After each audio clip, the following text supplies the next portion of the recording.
my god. Oh my god. Project Dark Fox is shirking all their responsibilities.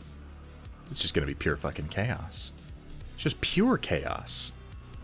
You might be asking yourself, what's the difference between that and what we generally do? Well, the answer is it's usually not pure chaos.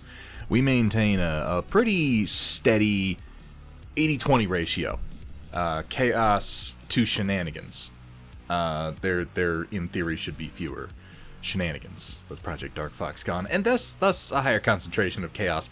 It's all pretty complex.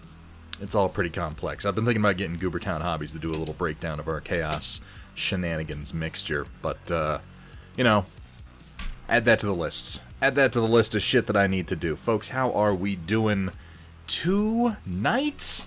Scud24, good to see you, man. How you been? How you been? How's things? How's life? I hope you're doing well. GM Kaylee, welcome in. Roland Kursala, always a pleasure. Man, oh man, we just got a follow just a few minutes ago from Cabot Girl. Cabot Girl, thank you so much for the follow. Welcome to the stream. We got a bunch for some reason between the last stream and this one. So if you're new, if you just got your notification and you popped in and you're not, you know, one of our regulars, welcome in. Welcome in. We've been doing a lot of oil painting lately. Last time on stream we had a bit of a mishap with a new product that we were trying. Didn't go great. Didn't do what I wanted it to do. It's kind of still recovering. It needs to cure for another 24 hours or so before I can reapply primer to it. And I didn't want to jump to the end of the line and do my banner Squire yet. So there are other things that need doing, and currently I have some of my desk space being taken up by these resin bases that I've printed, and some of my shelf space being taken up by these big old sprues for my Spire forces for Conquest. So we're going to go ahead and assemble some of these today. I'm really looking forward to painting these Spire elves. I think these are going to go a whole lot faster than the human forces I've been doing, because they're all entirely organic goobery, and I think with the oil paints I should be able to do these like super duper fast. I know I keep saying that. I know that I keep saying that. We're gonna paint fast this time. We're gonna paint these models super fast. It's gonna be so fast, and then I go slow. But I say these things so that one day, if I keep saying it, maybe it'll become true. We're just gonna keep trying. We're gonna keep trying. Data Nerd, it's good to see you. A bowl of sea and scallions, topped with fried chicken cutlet and onion gravy. Ooh, oh shit. Ooh, that actually sounds really good. Oh, rice. Rice, sea, well, it's all the same. It's all the same thing. Oh, shit. I completely forgot to make myself a mug of coffee. What will I do? What will I do without my ritual? I'll be low energy. I'm gonna go make myself a mug of coffee in just a second. That's what I'm gonna do. In fact, hang on a second. Let me just go ahead and get that started on the thing, and then I can go grab it. 1 second. I'll be right back.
Sorry about that. My usual ritual is pretty set in stone.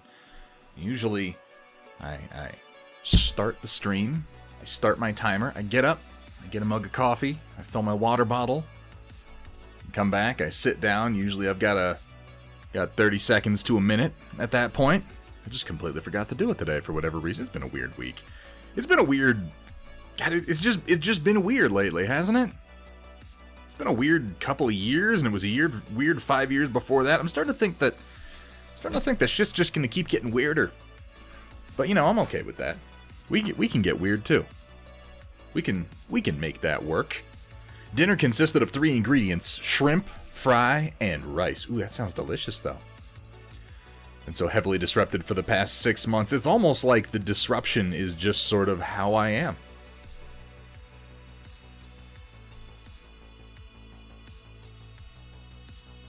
I'm not sure I like that. Wait a second, you're supposed to be painting your own models. What are you doing? What are you doing, Project Dark Fox? Bringing your damn shenanigans back in here. I am a victim of chaos. I feel like being an agent of chaos implies that I have some control or some agency as an agent. No, I have none. I did get... I took a picture earlier that I put up in my Instagram and on the Discord of the militia that I've painted for my 100 Kingdoms for Conquest, which, you know, recognizing our achievements, I've almost finished painting my mid to large size army for Conquest. I'm actually really close. I'm only a couple models off now, which is a damn good feeling. It has taken me a long time, it seems like. But then I remember, oh yeah, I'm playing a rank and flank mass battle game, and I'm doing it with like a new painting medium, and I'm doing it in non-metallic metals. It's almost like I sat down in the beginning and said, how can I hamstring myself? How can I slow myself down as much as possible and also do a whole bunch of work? I don't think I could have planned this better if I tried. But anyway, we are making progress, and that feels damn good. So I was able to take a picture of all my militia, and I set up a new large backdrop on my gaming table out in the game room, and my new lights and everything. And I'm really happy with my photography setup now. But I think the photo looks pretty nice. I think it came together pretty well. You should go pop over to my Instagram and check it out. Let me know if the militia look good all together. They look awful individually. But all together, therein lies their true charm. Okay, your fiancé into the Storm Report tonight. Took some convincing. Ooh. Oh, I'm excited. I'm excited to see Kaylee. Shadowhawk making waffles or perhaps pancakes. What's funny is right now it's easy for me to make a Shadowhawk doing literally anything. Because of the way I put together my... Hold up. I just flicked a piece of resin into my coffee. See if I can fish that out. Yep, there it is. Oh, I'm gonna sneeze. Oh god, I'm so sorry. Oh, I'm so sorry. Ooh, Cabot Girl. Well, that explains the follow. Welcome in. I'm excited. I'm very excited to see what's being posted. Walter's Workshop. You're saying the militia have the cheerleader effect? I still don't like that phrase. Like, I understand it. It's just like at a certain point in my life, I started feeling bad saying it. We're going with what did we agree on last time? Walter's Workshop. The regiment effect. That's a more appropriate description, I should say. How you doing, Walter's Workshop? Could we pretty please get a shout out for the talented, the warm, the rich, the velvety smooth, melts in your mouth, not in your hand, Walter's Workshop. A streamer you should absolutely be following if you're not already. Something tells me everybody in here is already following Walter's Workshop, but there's a chance you're not. And if I'm describing you, go give that man a follow. Because if you're sitting here thinking, yeah, this is okay. Yeah, I could get used to this. This could be okay. So could that. Follows are free, folks. Why don't you go drop one?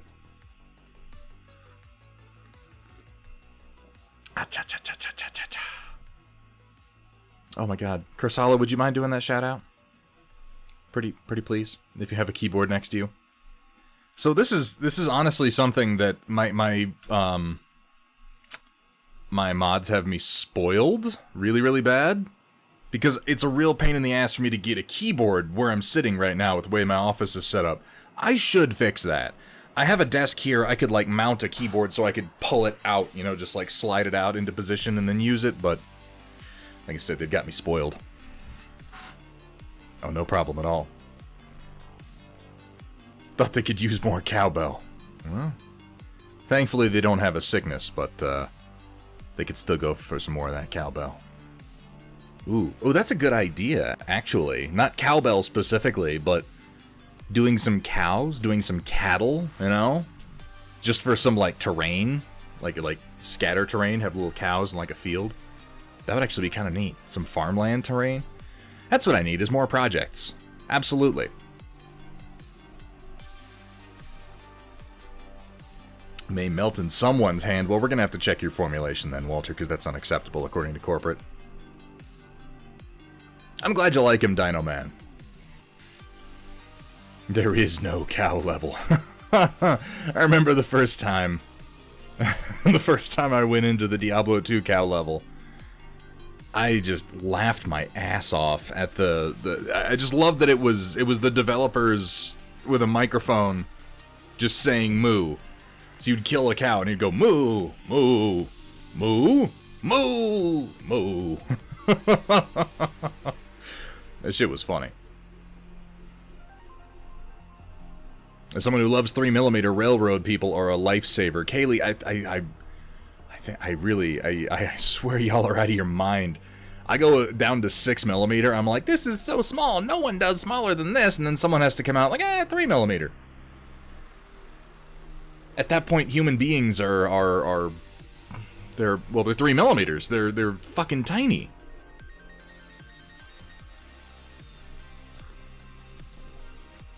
Everything in Diablo 3 was bizarre. Kursala, I didn't like Diablo 3.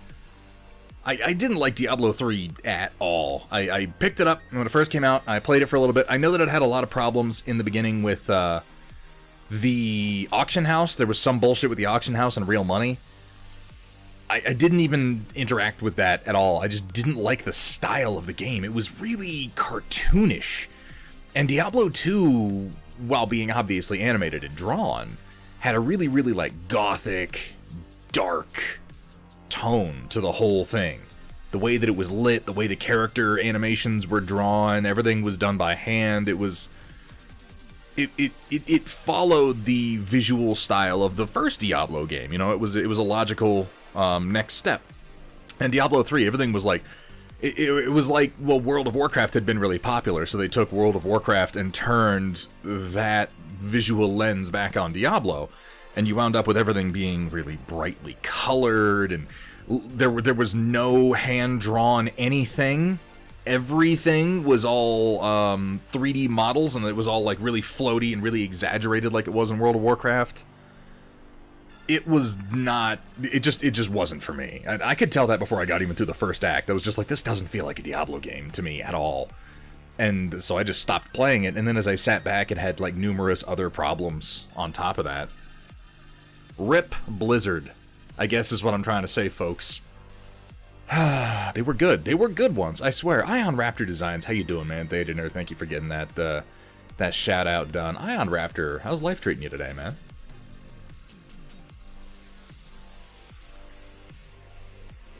Ooh, this coffee's very, very hot. I usually have it sit for like 30 seconds to a minute before I drink it. Everything's become more cartoonish these days. That and dark stories that really explore consequences and grim themes are seemingly forbidden. Compare Dragon Age Origins to Dragon Age Inquisition, Guild Wars 1 to Guild Wars 2. I've never played any of the Guild Wars games. I remember them being out. I had friends who played them. I never did. Yeah, Dragon Age Origins and Inquisition is a good one. I like Dragon Age Origins. And Dragon Age Inquisition was just not it. It didn't feel like it was a sequel to the game or even set in the same universe for that matter. And yeah, DAO was quite dark. There's still dark things. They're still out there. Path of Exile is still pretty great, and it is dark as fuck. It's real grim. It's real grim. And then the things that used to be bubbly and cartoony have turned grim. Maybe I'm just getting old. Maybe that's just what's happening, you know? You go around the wheel a certain number of times, and eventually it's all just like, yep, here we go again. It's just, there's nothing new. Oh, man. Oh, man. There are still good developers out there, but it's definitely a weird time to be into video games. Is Darkest Dungeon 2 any good? Is anybody playing that? I know it's only right now on like Epic Game Store, so a lot of people are probably like, fuck that. But is there anybody playing it who knows anything about it? I've heard nothing about Darkest Dungeon 2, and I'm surprised by that. I would have thought that I would have seen and heard more about it since it came out. Let me pull out some of my tools here.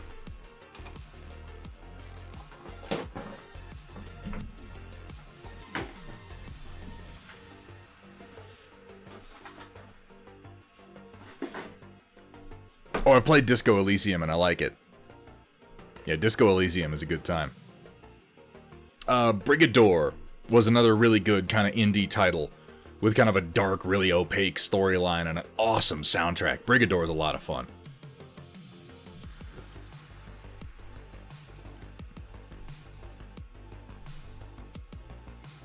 Which one? Maybe I'm confusing two games. Are there 3 Dragon Age games? Because I thought Dragon Age 2 was Dragon Age Inquisition. Wasn't it? Or did I just completely skip one somewhere in there? That's also possible. I was talking about this briefly on Matt Yee's stream earlier, that like I don't... There are 3? Oh god, okay, I missed one then, somewhere in there. What did I play? I played the one where you got a castle and you could build it up, and I feel like that was Inquisition? Maybe that was 2. Okay, I think I played Dragon Age 2, and then I got so turned off by it that I didn't touch Inquisition, because I don't feel like I have any idea what happens in Inquisition. I don't feel like I have any idea what happens in 2. The only storyline I remember is Dragon Age Origins.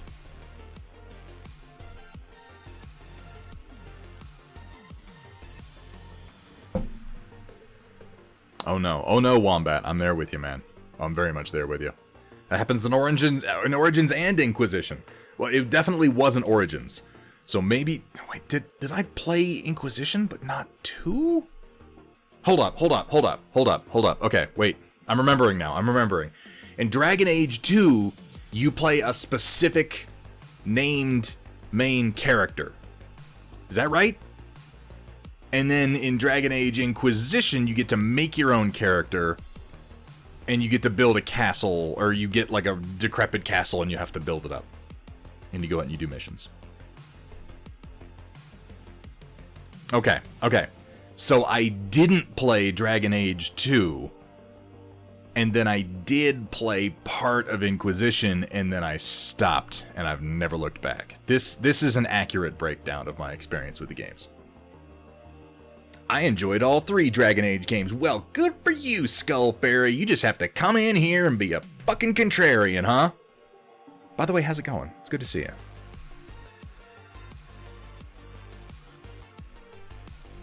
Enjoying things? What is wrong with you? You can't... This is the modern era. This is 2022. You can't just be like, I think that all 3 entries in this series were different, and all of them were good in their own way. No. That's not how it works. Don't you understand? You have to like the original and hate everything that came after it. Or, alternatively, you can be like, this thing always sucked until this one controversial one came out, and I like that one, and that's my hot take. These are the only acceptable positions.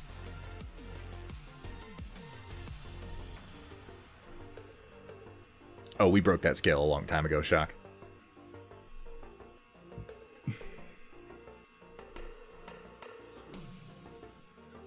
Yeah, Dragon Age 2 didn't look good.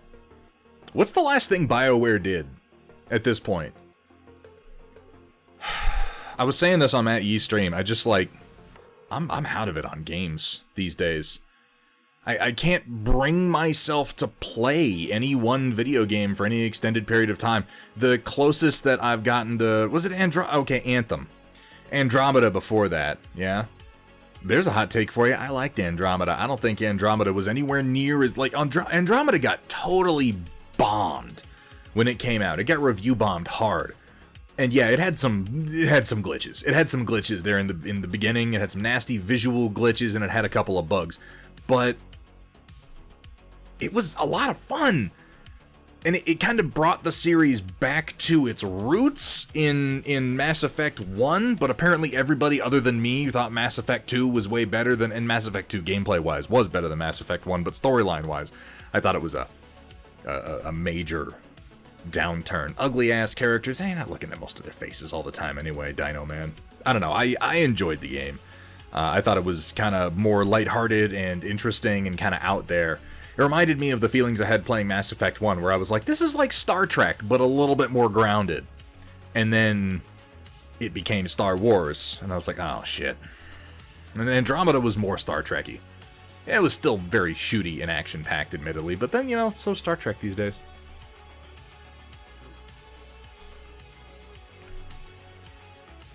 That's a good way of looking at it, Merlin Models. But yeah, I'm the same way. I just can't... I don't know. I can't make myself play a video game for any extended period of time anymore. The closest that I've gotten recently was when they released Horizon Zero Dawn on PC. I played the hell out of that game, and I enjoyed it the whole way through. And I am excited to play Horizon Forbidden West. Yeah, we do need to finish Prey. We do need to finish Prey, and I unironically enjoy Prey. That has me thinking maybe I should play Dishonored or Dishonored 2, because I never played either of those games, but they're by the same people. We are going to play more of the cycle. Yes, I am excited for the cycle to come back. The cycle Frontier was a lot of fun during the last beta. I'm signed up for the new beta, and it starts, yeah, on the 10th.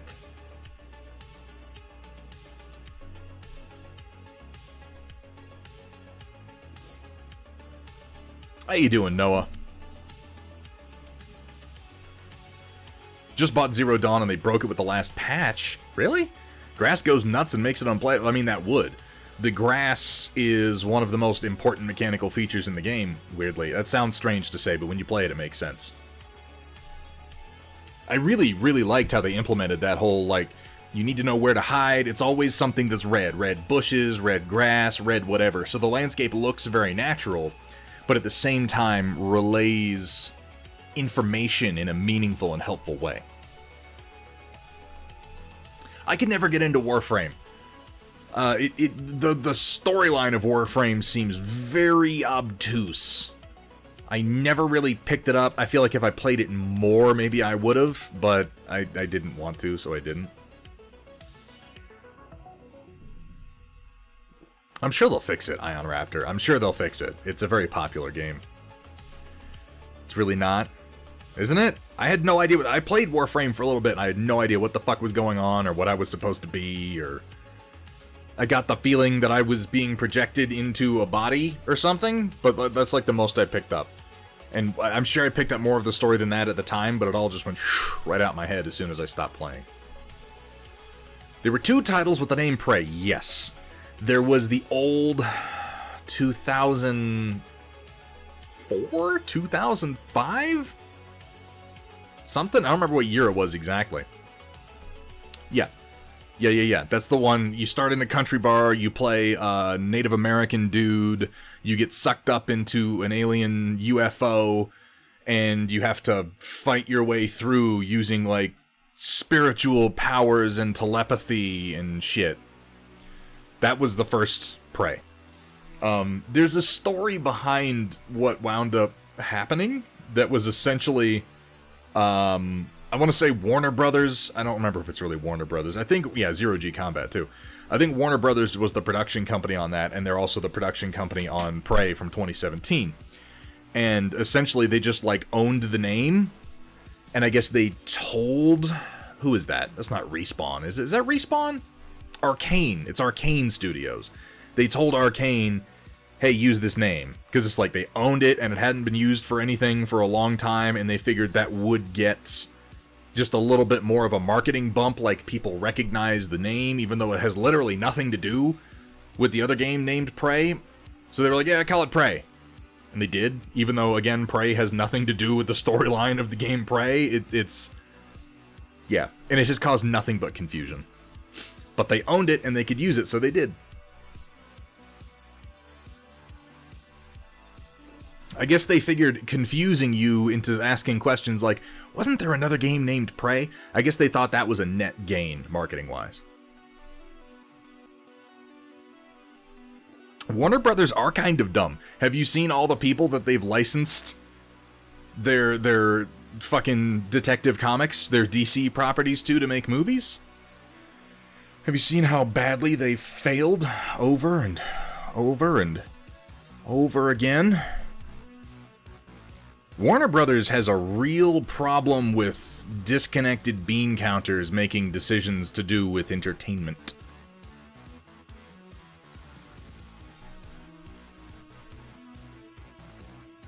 Oh, how you doing today, Time Stop? It's good to see you, man. Alright, we're gonna get busy doing some model building here. And Merlin, I saw your hydrate there. Let's go ahead and knock that out. Painting Stormcast tonight. Fuck yeah, man. Did you... now, you said you got the Dominion box, right? So you've got the new, better-looking Stormcast, if I'm not mistaken. Autofire, welcome in. I am doing great. I hope you are as well. Yeah, Peacemaker really is. But that's a case of them handing almost all the creative decisions off to a much more talented individual and just letting him do his thing. Alright, I'm gonna change out some blades here before we get started. And I think since I'm building tonight, we're gonna zoom out a little bit more than we normally do.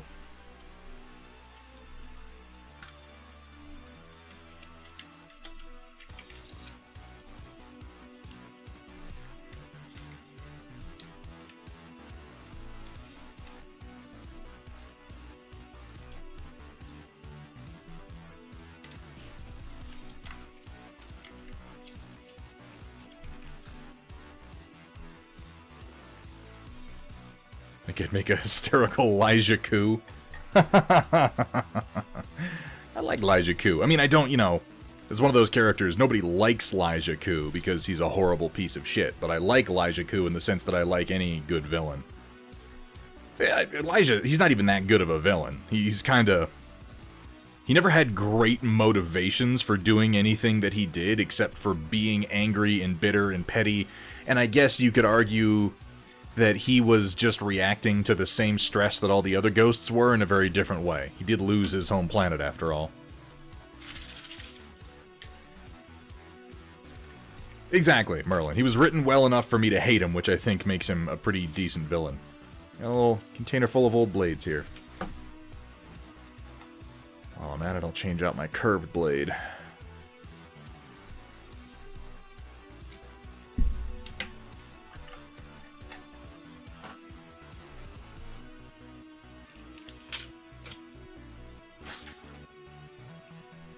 My home planet. Thought the same thing as I was saying it, humorously enough.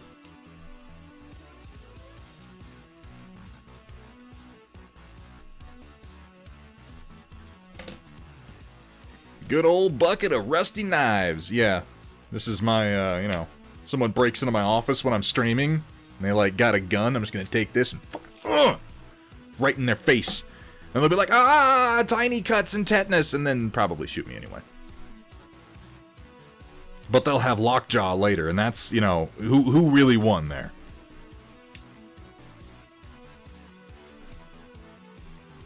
Damn it. Why is this sealed so well?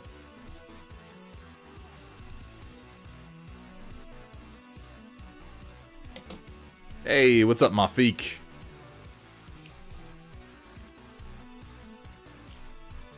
Yeah, that's fine. You can go ahead and share it, Noah. I do appreciate people asking if you're going to share links. It's not something that we like to just happen willy-nilly. But I have no problem with it at the moment.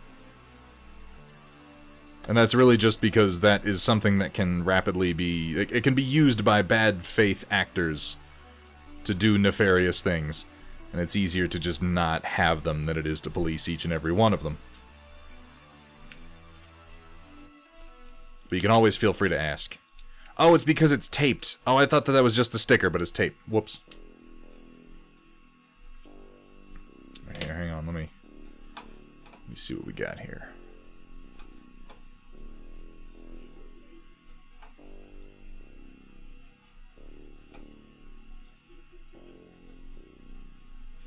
That's the wrong window. Don't go to that window. Google. Let's try that. Well, blam! Ooh. Ooh. Hang on, did I do this right? I can fix it.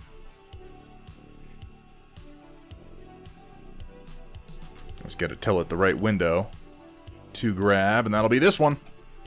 That's the one. Shablamo. Stormcat, why am I not following you? Can anyone explain that to me? If you can, don't. Stormcast Eternals, more work tonight, giving a little rust for this guy being out in the field. I am loving that green metallic. Look at that. That is nice. That is real nice and so damn shiny. I love the little bits of yellow and gold mixed in there. It gives the whole thing kind of like a jade look. That's real groovy. Like the kind of gold scale with the orange trim. Very nice. Very nice work, Noah. I'll give you a little hearty heart there. Oh, look, Delta 8W40K says Diamodon. Fucking bots, man. I swear to God. Who knows who else you might not be following? Probably a lot of people, to be fair. You're a towel. Okay. This explains why I couldn't open it. I had to remove all that, and then I had to undo this little clippy clip here. But now I can actually access my nice curved blades. By the way, if you're doing a lot of styrene building, I do recommend a set of these. Ooh, this set kind of sucks. It looks like they didn't oil them before they put them in here, and I got surface rust on them. Well, that sucks. Way to go, Chinese manufacturers. I'm going to have to oil these. Yeah, I do the same thing. Block and report, move on.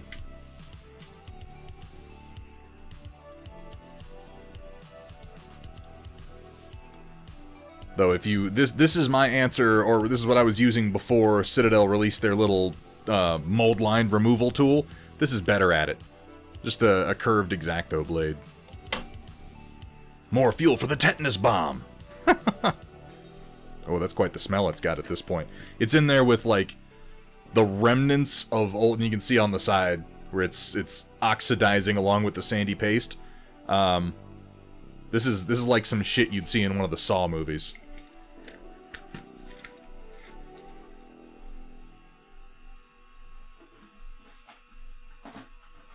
I don't think it's worth the effort. I don't think it's worth the effort, Kaylee. It's like, someone explained to me the Nigerian prince scam a long time ago, where those scans are really obvious to spot, but they stay obvious to spot because what those scammers don't want is the kind of person who's going to see something that looks plausible and reasonable and go, oh, this seems plausible and reasonable. Let's start the process. And then get halfway through and go, this seems fishy, and bail. They don't want that, because that's a waste of their time. What they want is to find the proportion of people. I'm using this to indicate it's a small proportion of people. I think it's actually quite a large proportion of people, or they'd stop doing it, who are dumb enough to go, oh, the deposed Prince of Nigeria needs me to transfer his money into my bank account and give him my PIN number. They need the moron who's going to think that this is a plausible scenario, because that fucking idiot will go through each and every step along the way and never question it. Anything else is a waste of their time. So I think with the bots too, it's like they know who their target audience is, and their target audience isn't smart enough to know the difference. If you're too smart, if you're smart enough to know the difference, they don't want you even involved. You know? I gotta go ahead and show you, I put the finishing touches on our mounted Squire from before. I love art, but I have zero talent in it. What should I do? Mosen Frozen, there's only one answer. There's only one answer, Mosen Frozen, and it's focus? It's not focus. I'm just having trouble getting my camera to focus for whatever reason. Here we go. The answer is practice. Actually, there's a question. Do you enjoy it? Whether you're good at it or not, do you enjoy it? Do you enjoy the process of learning and improving? Because it's just a matter of practice. There are people in this world who are born able to do art, certainly. There are virtuosos like that. They're few and far between. Don't bet on being one of them. You know what? I'm fine with that, God King Pool. Y'all can just be as lazy and gay as you care to be. So this is the finishing touches on our guy from last time. I came back in and I redid the dapple pattern a little bit. It's not great, but I think it's better than it was before. I redid the face a little bit. We're gonna do some more dapple gray in the future for horses, and I figure we'll just improve as we go. I'm really one of the reasons I keep saying things like don't let the perfect be the enemy of the good, and apply what you learn on future models, don't come back to your current ones, just let them be. The reason I say these so many times is because I need to hear this. It's mostly for me. God King Pool, this is for a game called Conquest, The Last Argument of Kings. That's what this is. Hamburg Tack, thank you so much for those 100 biddies. And Mosen Frozen, thank you so much for the follow. Welcome to the stream. Welcome to the Storm Chasers. Yeah, these are the new mounted Squires for Conquest, The Last Argument of Kings. It is a larger scale game than... I don't know if that's even true. Is it a larger scale? Age of Sigmar is still 28mm scale, ostensibly, but it's like 28mm heroic scale, and most of the humans are meant to be like 8 feet tall, so really the models are about the same size. Well, you know, I would say broadly. Broadly and non-specifically, yes, though I no longer play... I've never played Age of Sigmar. I played Warhammer Fantasy, and I got out of it when they switched over to Age of Sigmar. I would say I still enjoy Warhammer 40k, though I haven't played it in several editions now. I've got a number of 40k figures. I've painted a lot of armies over the years. I think my first models were 40k. This guy isn't even finished painting. I don't know where my other one is, but I've got like some Iron Snakes, Primaris Space Marines, and I've got a bunch of 40k models lying around that I never finished painting that I keep meaning to get to, but I play a lot of different games. God King Pool.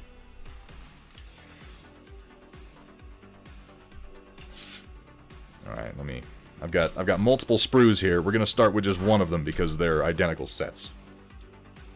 These models I'm building today are also for Conquest, The Last Argument of Kings. They're for a different faction. The faction that I normally play is the human faction known as the 100 Kingdoms.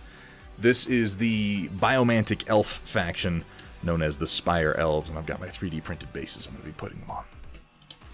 Do not play the tabletop, though I wish I could, but love the lore. Yeah, the lore is pretty extensive at this point. And it's changed a lot in the last few years.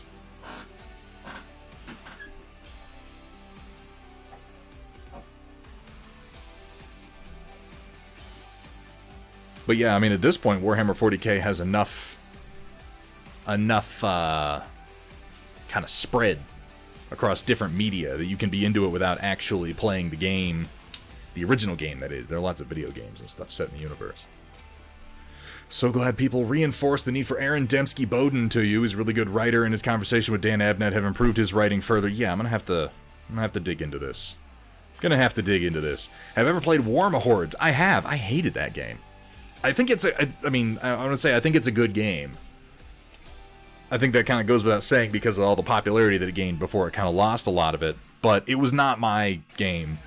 The combos, by the time I got into it, like maybe if I'd started when it was new, it would have been different. But by the time I got into it, the combos were so complicated, and you had to know both your combos and the enemy's combos, and you had to execute them in the right order, and it was all so precise, movement and measurement-wise, and the sudden death mechanic meant that if I made even one mistake, my opponent would be like, oh, here's a series of 9 different things that happen, and at the end of it, your Warcaster dies and you lose the game. And I'm like, oh, fuck me. Like, I did not enjoy playing it. It played like Magic the Gathering, but with minis, and by that time I was already sick of Magic the Gathering, so that was not a compliment coming from me.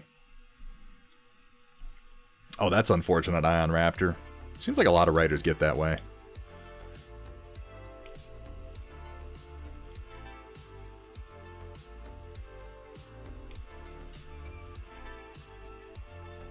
Now, the nice thing about these all being so organic is I'm really not worried about any of my clip marks here. I'm just going to kind of go hog wild.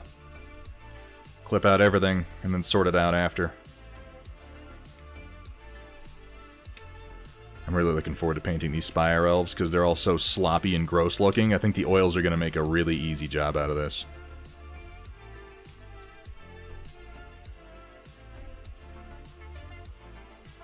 Oh, hey, what's up, Aaron Heath Art? Thank you so much for saying so, dude. I really, really appreciate it. I hope you're having a good day. I hope you've got some time to kick back and relax. We're just going to be building a few models today, man, but please feel free. Feel free to hang out. I'm glad to have you here.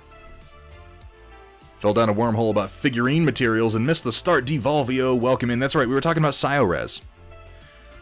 Okay, so there's an interesting development, folks. You guys know, if you've been in the stream before, you know that I have ranted about Sciorez and how much I like it. And I do. I really, really do. Oh, I did want to mention, before I move on from that, Dino Man Matt, I do play Warcaster, the new game from Privateer Press, which has some similarities to War Machine, but the gameplay is different enough that I actually find myself really enjoying Warcaster. Similar, though, I've got a bunch of Warjacks around here. They're not obviously Warmahorde's Warjacks, but are instead the Warcaster Warjacks, but you can see they're very similar in many ways as far as proportions and design go. This whole thing is metal. This is ridiculous. This is like old Dreadnought style. Like, you could put this in a tube sock and beat your opponent to death with it. Hey, what's up, Gus Schultz? Yes, so Sciorez. So I can't 100% confirm that this is going to happen, but I'm pretty sure it's gonna, based on what we're seeing. The Resin Casting guy that we've been in touch with, who is currently working on bringing specifically these... Oh, thank you. These bases, these resin bases, to the market so that you can just buy these in packs instead of, you know, buying them as STLs and then 3D printing your own, complete with all the little regiment connectors and all this stuff. These base sets... He is currently waiting on his Sciocast machine. And it looks like we may be able to make those and the Trenchfoot battle mech, as well as the upcoming Centurion proxy, Panther proxy, and Hermes 2 proxy that I'm working on. We might be able to make those available in Sciorez. I say might. I'm not going to say right now that's what's going to happen, because who can predict the future, but it's looking like we may be able to make those available in Sciorez. And I'm so excited. I'm so excited for that. A lot of people haven't worked with Sciorez yet. It's a relatively new material in the miniature world. It's fucking fantastic. It's so damn nice, and if we're able to bring these minis and these bases to you in Sciorez, you are going to fall in love with it just like I have.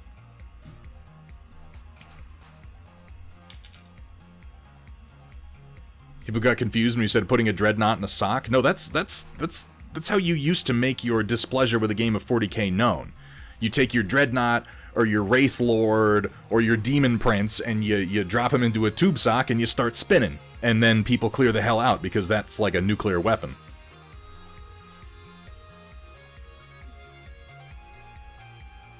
Oh, absolutely, to Square. So far we haven't had any issues.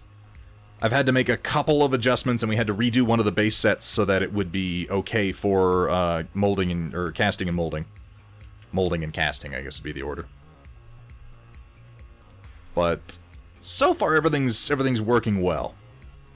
That said, I may pick your brain somewhat because I haven't made things specifically for casting before, and we are trying to move smaller parts in that direction because 3D printing them en masse in resin is less economical.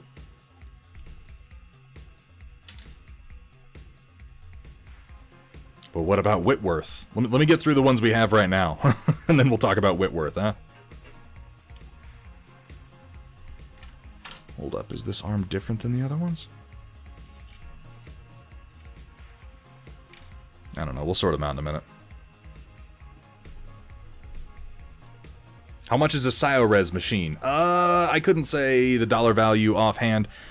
If you go to the ScioRes website, I think that you can find out. I want to say they're like $10,000, $20,000, something like that.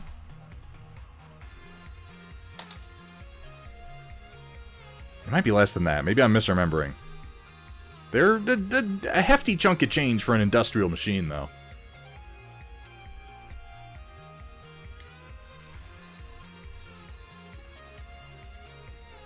Oh yeah? So when are we gonna get Ion Raptor designs in ScioRes then, huh?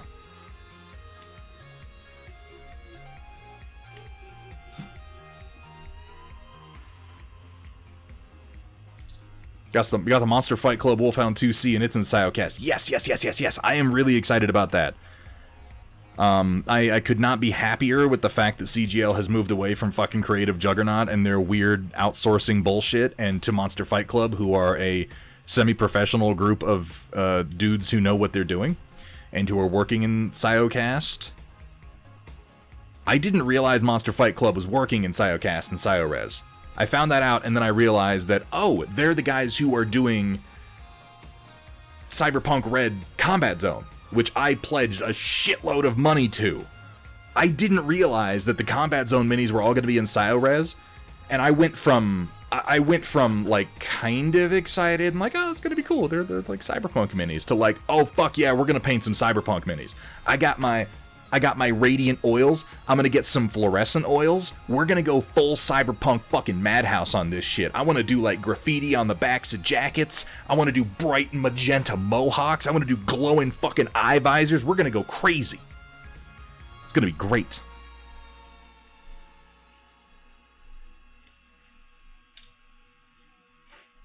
I do want to try out some of those fluorescent pigments on the Cyberpunk stuff whenever it finally ships. Alright, that's one half of the sprue empty. That's because Jackie's a bro, Roland. Even if in the beginning of the game he reached into his neck and pulled out a pistol. I need to go back and replay 2077. It's my understanding they made a lot of changes. Let me go ahead and separate these parts out so that I know what I'm doing. Arms. I'll separate those to left and right in a minute, but I got heads over here, torsos, shields, legs. Okay.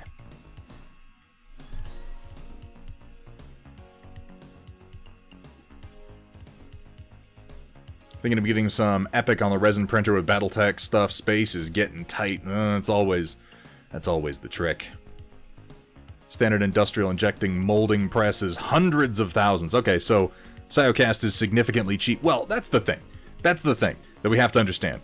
Resin casting is generally kind of a garage cottage industry thing because you can get into not just resin casting. Metal casting, very much so. Metal casting is probably some of the easiest casting you can get into for doing minis. You can do it in your garage. You can put together the mechanisms that you need. You can put together the molds and everything like that yourself for not that much money, which is why a lot of very, very small companies start off doing metal. Resin is a little bit of a step up from there, but it's still doable in small quantities without having to invest in some giant machine. Hundreds of thousands of dollars are what we're talking about when you get up to stuff like this. Styrene. This is expensive to produce. This is one of the reasons that I'm so impressed with what Parabellum Wargames has been doing with Conquest, is they did all styrene sprues, and this is so much overhead to invest in for a new game. So much overhead. They clearly had a lot of confidence in their product. Now, Sciocast is obviously not as expensive as that. That's also arguably not as nice. I still think styrene is nicer than ScioRes, but the gulf between standard garage cast resins and metals and ScioRes is enormous. So that $10,000-$20,000, however much it is for the ScioCast machine, is worth every fucking penny. It's a middle ground in an industry where there was no middle ground for a long time. Do the jackets with the light up collars? Hell yeah. Hell, we're gonna make everything glow.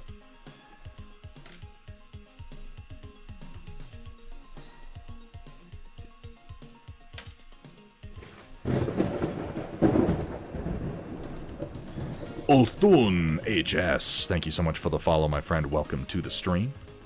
Welcome to the Storm Chasers. Welcome to the fucking clone factory.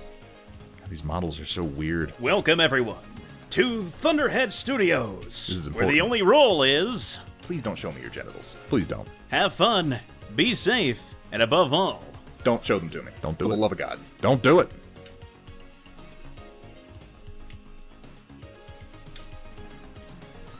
Nope, I already got that one.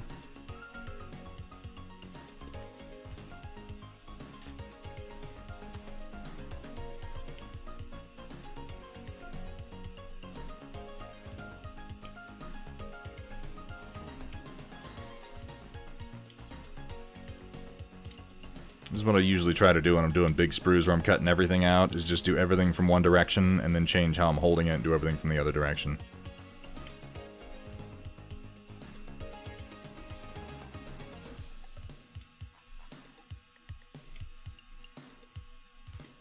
Clippy, clippy, clippy, clip.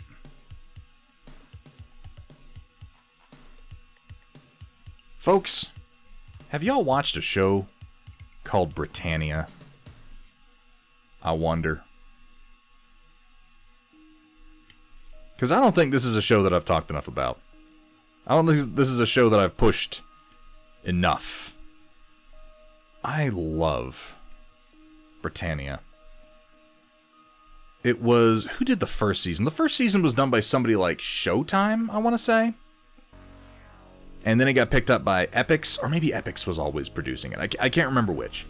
But Epix continues to produce it. They've had a number of gaps between seasons, but it's just some of the most fun, you know, like that genre of pseudo-historical drama that, like, Vikings... I don't want to say Vikings pioneered it, but Vikings certainly sort of perfected it and popularized it. Ah, Squeezel knows what I'm talking about. Did you watch the second? The third is on right now. For Battletech, should I get the beginner box, the clan invasion box, or the armored combat box? I think it's worth getting the beginner box, but the beginner box is not going to... Yeah, Norseman is fun. Norseman was fun for one season. I feel like all their jokes were played out by season 2, but the first season was really funny. I think the beginner box is worth getting. You get a couple of really good models in it, and you get a simplified version of the rules to kind of try the game out. But at the same time, you don't get enough in that box to really commit to the game in any major way. And to do that, you really need the Game of Armored Combat box.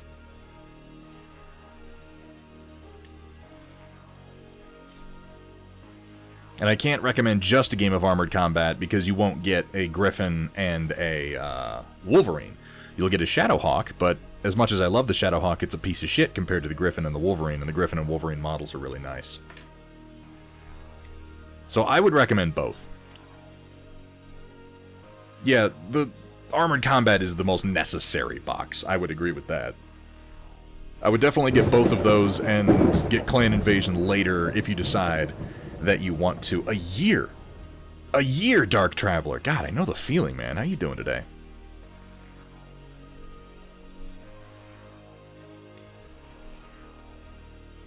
They are Merlin models, yes. Those are the two minis you get in there. I think it's worth getting both, personally.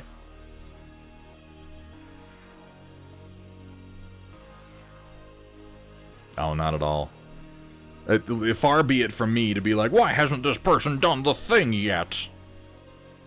When I am as procrastinating as I am. Don't even worry about it.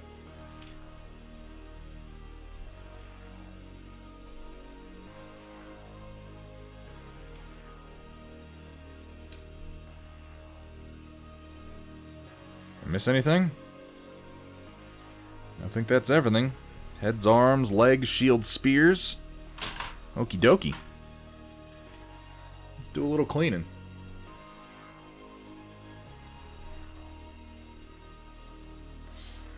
Yeah, I think that it's, what are the supply levels like on those two boxes? Because I know at least one of them has been hard to find for a while now. I think Game of Armored Combat isn't really generally available at the moment. If you can find one, grab it. What you building? I am building some of the basic force-grown drones for the Spire Elves for Conquest: The Last Argument of Kings. These fellows are... So the Spire Elves are like a fun sort of biomantic space elf within the context of the universe. And the force-grown drones are pretty much what they sound like. They're mass-produced, cloned slugs of the lowest quality of basic genetic material that they have. They have no real functional will of their own. They have a sort of bred-in combat instinct. They are wrapped in bandages, and they have their armor and weapons grown, or they have their armor grown directly onto their body. They're considered expendable, and one of my favorite things about them, if you look on them, they have this unique sort of style to their helmet, where they have this little, like... Come on, focus. Focus on my hand. Thank you. They have this little hook on a top knot on top of their head, like this little ponytail with this little ring. And it's because that they are stored in racks, where there will be a rod that'll go through these rings, and then the drones will just hang from their heads until they're deployed. They're grody. I like Conquest. It's a lot of fun. It's a good game. It has an interesting universe. It has really good models. It's you know... I miss Rune Wars, guys. I miss Rune Wars bad, and we'll apparently never get it back.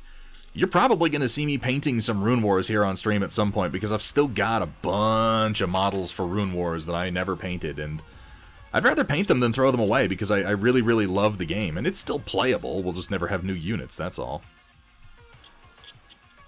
It is one of the most elegant, beautiful, functional rank-and-flank fantasy games I've ever played in my life, and I am still pretty bitter at Fantasy Flight Games for axing it in favor of their Star Wars products, which they then got...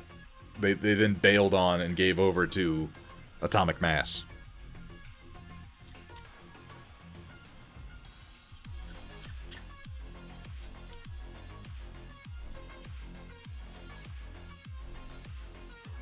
I like rank and flank fantasy because it's a game of maneuver warfare and having a good plan rather than just having the most synergistic combos.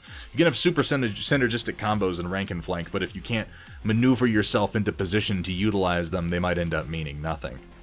Unlike in games of Age of Sigmar, where your movement is so free that you'll pretty much always get to knock out any combos you get. I don't want to talk too much shit about Age of Sigmar because I don't play it. And it seems like a perfectly fine game. Everyone enjoys it. It's just not what I'm looking for in a fantasy game. Hey, Phaedros, good to see you.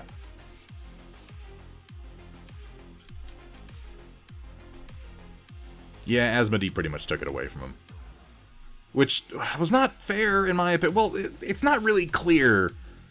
You know, it's hard to say exactly what happened behind the scenes, but... They dropped a lot of their head game designers, and it looks like they just wanted to go back to doing board games and card games, because that's what they sort of specialized in before they branched into minis. I don't think Alex Davey is working for them anymore, which sucks. He was a great game designer. Rune Wars was magnificent. Rune Wars should have been the next big thing, and they fucked up its release so bad. It had a terrible release schedule. They shipped the core box with only 2 generic factions and limited units available for them. And then they sort of slow released the base forces for the next 2 factions over the next year. And oh my god, it was so hard to keep people in that game. Which sucked because the mechanics, the bones of the game were the best. They were the best. The gameplay was some of the most fun I've ever had in a fantasy rank and flank game. it was simple while also having the depth to become fairly complex if you wanted it to be. It was the kind of game where you played against the opponent and not their rules, and man, I miss it.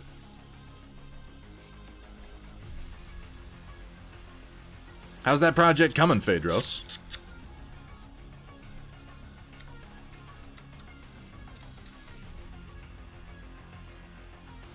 I may have had the most fun I have ever had playing a tabletop game in my life playing Rune Wars.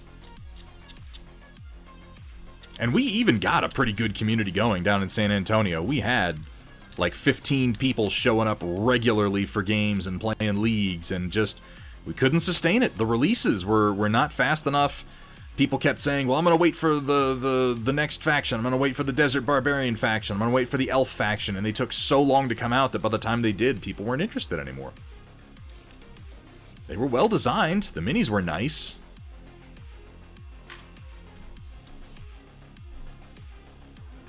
I want to thank you so much for getting me into Warhammer miniatures and miniatures in general. I was staying at my sister's place for the weekend, decided to go to that Games Workshop, play a game. That worked there. Someone at the Games Workshop, and loved it. Finally decided to buy the Primaris Redemptor Dreadnought, and what a kit that is. I am so glad to hear that you're having fun. Here's the thing. I sit on this stream, and I'm like, oh, this is good, and this is bad, and this game does this, and I miss this game, and this other new game isn't good, and you shouldn't like it. This is all just me kind of talking to myself. At the end of the day, that pure fucking joy that I've been chasing since I was a child, that pure joy of putting your minis out on the table and having a battle with somebody and joking about what's going on and enjoying yourself and firing up your imagination, all of that, that's what this is all about, man. That's what this is all about. The most I can complain about these things, I'm still complaining about things within the realm of something that I genuinely love. So I'm just so happy to hear. So happy to hear that you are having fun, that your imagination has been fired up by Warhammer. That's a really nice kit. The Redemptor Dreadnought is a really nice kit. I hope you enjoy building that, man. Can't pose the model to save my life. Oh, that the Marauder automat? Grown really fond of Hobgoblin as a rank and flank game. Still by the same guy who does A Billion Suns. It is solid. I haven't seen Hobgoblin. A friend of mine just showed me that Dystopian Wars apparently just released, I don't know if it's a faction or just a unit that any faction can take, but they're basically just Jaegers. And, like, I say Jaegers and not mechs because they're so specifically, clearly, visually based on Gypsy Danger. Like, it's kind of ridiculous. Here, I'll pull it up. I'll show you here in just a second. I've seen Dystopian Wars many times, and I've been like, oh, that seems kind of cool, but never really been interested in it. And then my friend shows me this, and I'm like, don't need more models. Don't, no, oh, God. Oh, no. Oh, those dirty ratting bastards. How dare they do this? Your fun is bad, and you should feel bad. I think what it is, ultimately, is I'm just trying to make everyone feel as bad as I do, Scud. Oh, no, really, Aaron, that's fucking awesome, dude. That brings a smile to my face to know that somebody out there is experiencing that same joy of creation and discovery.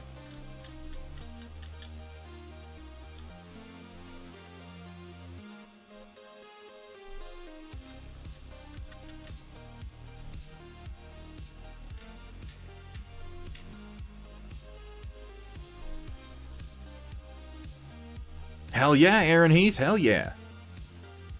Get your build on, baby.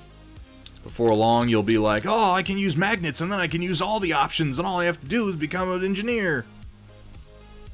It's a slippery slope, my friend. But, you know, it's a slippery slope I enjoy sliding down. I complain sometimes, but oh, my shelf of shame, oh, I have all these models, oh, I need to paint all these models. And I recognize fully, this is one of those, like, yeah, this is the kind of problem you want to have. Oh no, you guys. I have too many toys, and I have a bunch of time in which to play with my toys and paint them. Oh no. Poor me. The biggest problem I have in my life is that I'm not painting my toys fast enough. I think I'll probably live.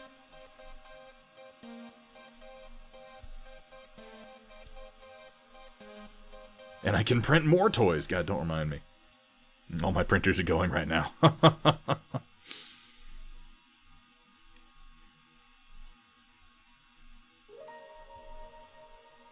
Oh god, Wonder Bread Studio. Is that just me, but with a goatee? Wait, I kinda... Yeah, you'd have to shave the beard off right here and dye it black.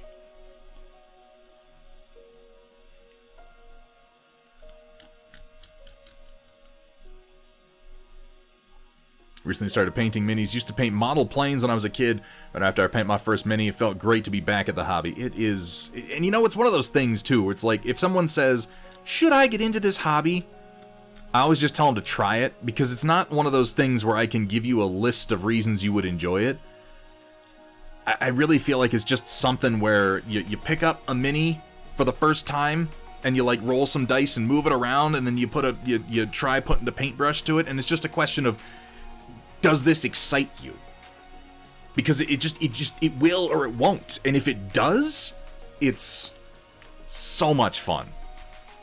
And, you know, different parts of the hobby appeal to different people. There are people who love playing, who don't love painting, people who love painting but don't play much, but it's just like, one way or the other, the minis are going to excite you. You're going to look at them and you're just going to think, this is so fucking cool. So yeah, if you look at minis and you go, wow, those seem cool, then my answer is, yes, try it out.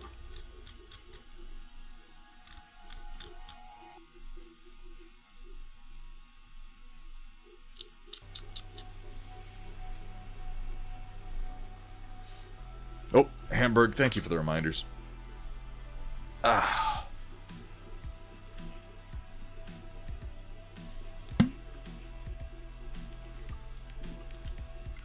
Stormcast, the Eternals, Evocators, Dracolines. God, there's so many words. So many proprietary words. I don't know which ones those are. Dracolines. I'm gonna guess it's somebody who's riding one of those like Drake horses that they have. But I don't rightly know.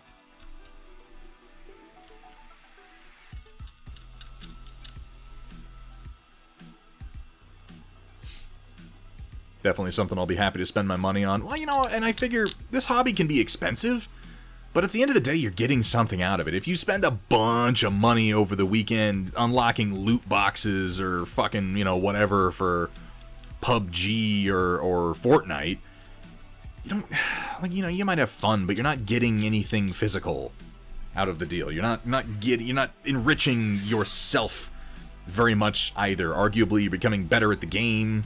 Okay.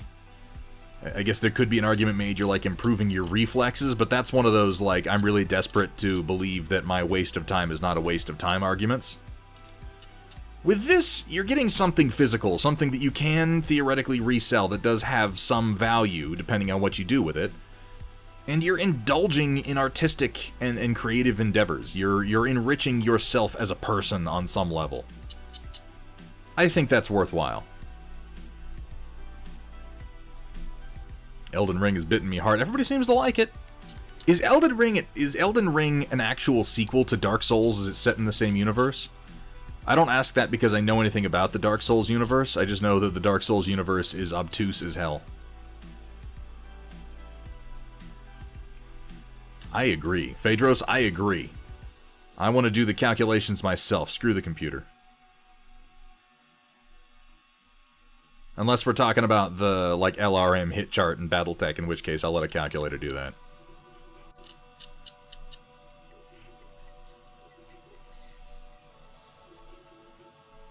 Not at all? Oh, okay. I don't know why I thought it was an actual sequel. But that probably shows how little I know about Dark Souls. I don't know anything, really. I don't. I've played Dark Souls a number of times. It has kicked my ass each and every time, and I've just lost interest almost immediately. The furthest I've gotten into Souls-like games have been in The Surge, which I still haven't beaten, and I guess Jedi Fallen Order is technically a Souls-like, but it's a relatively easy one because it's being sold to Disney fans.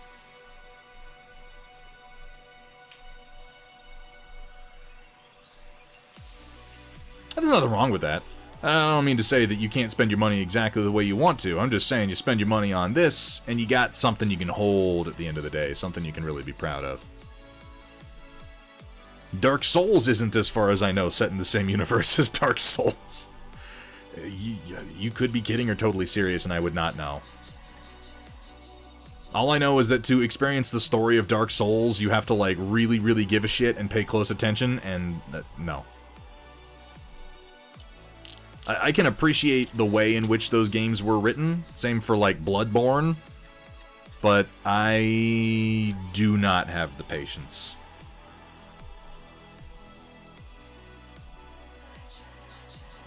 It's a bizarre world from... that's from George H.R... Wait, is that from George R.R. Martin? It's from Gurm? Is this what he's been doing instead of finishing Song of Ice and Fire? That rat bastard? Hey, Henotic Mom, how are you doing tonight? I hope the day finds you well. Thunder Mom, Riot Mom, as it were.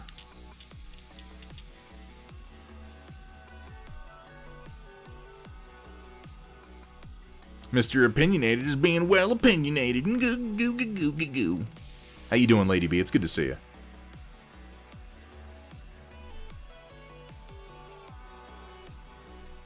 You paid him to come up with countries and a history for them to apocalypse. Okay, so yeah, that's what he's been doing instead of finishing those fucking books. Okay, now I'm mad at Elden Ring. Not really that mad, because I've actually given up on the Song of Ice and Fire almost entirely. But I guess I'm mad at them because they're giving money to that fucking hack George Martin.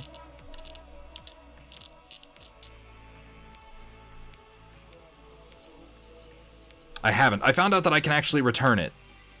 I didn't think Amazon would let me return it because they usually don't let you return like fluids or anything that's potentially flammable, but they let me return the lavender spike oil, so I don't have to find something to do with it. I'd rather just get the $20 back. That shit's expensive.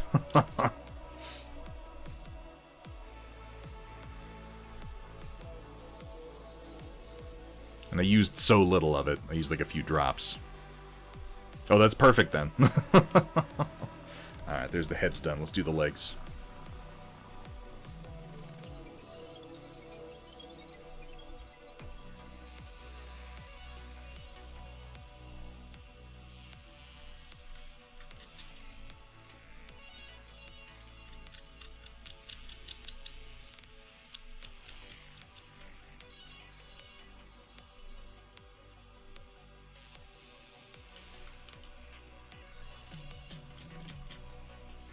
These guys, by the way, would be your infantry component were you to buy the core box. The 2-player starter set for Conquest. These are the basic infantry for the Spire Elves.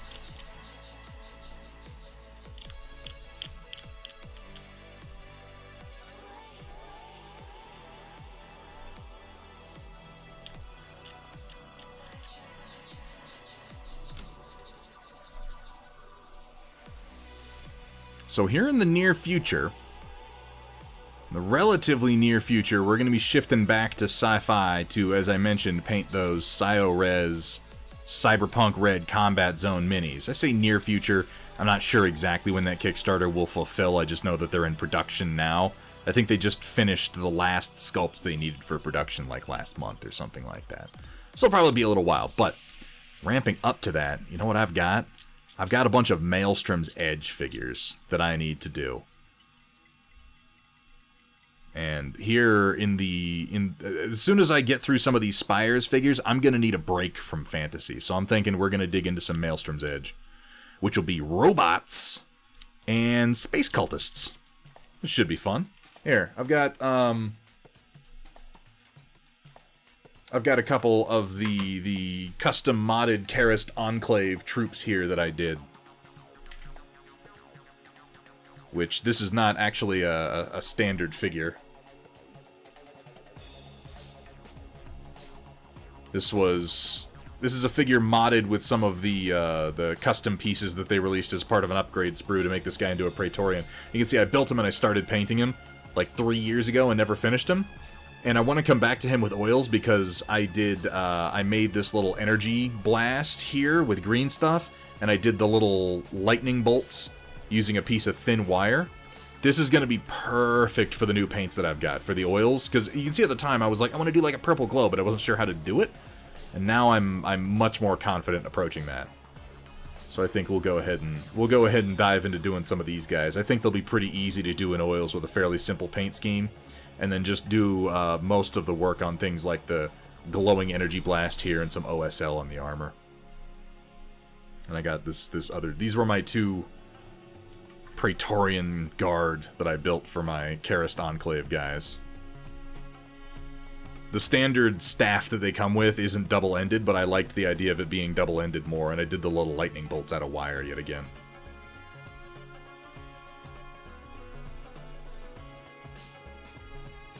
So yeah, we'll do some of those fools. They're small, they're relatively simple, which means the paint schemes can be nice and simple, and I think that they'll take oils well. Hey, what's up, Cookie Mama? What's up, Skull Leader? I don't think I said hi. I don't think I said hi to Voxel Forge. How you doing today, man? All the cool kids are hanging out in chat tonight.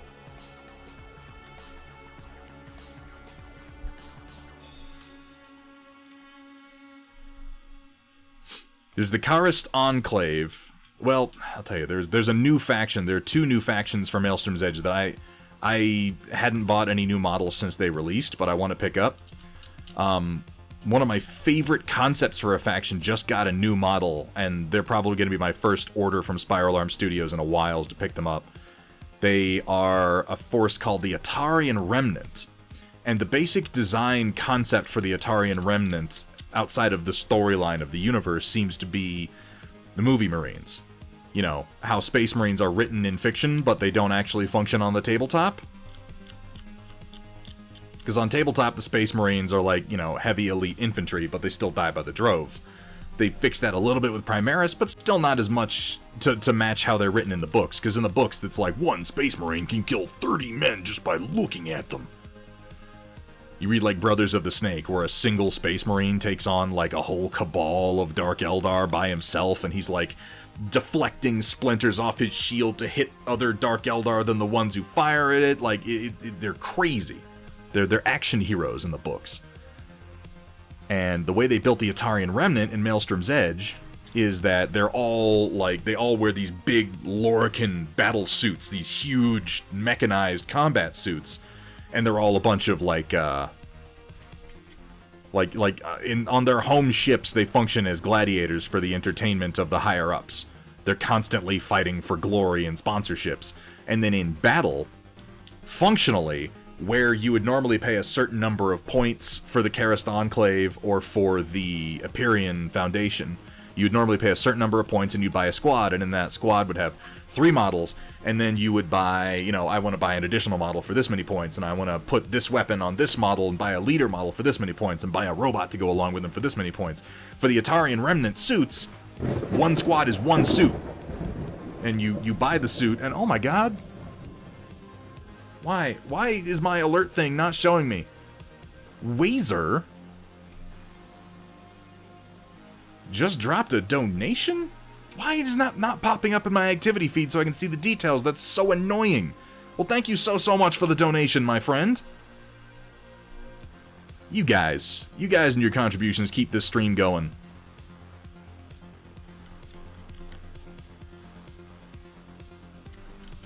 Yeah, let me...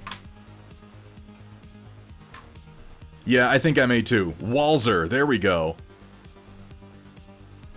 And you had to log in to donate. You know, let me take a look at that. I'll take a look at that after the stream. I apologize for the, for it not running as smoothly as it should. But, dude, thank you so much for the donation. I really appreciate it.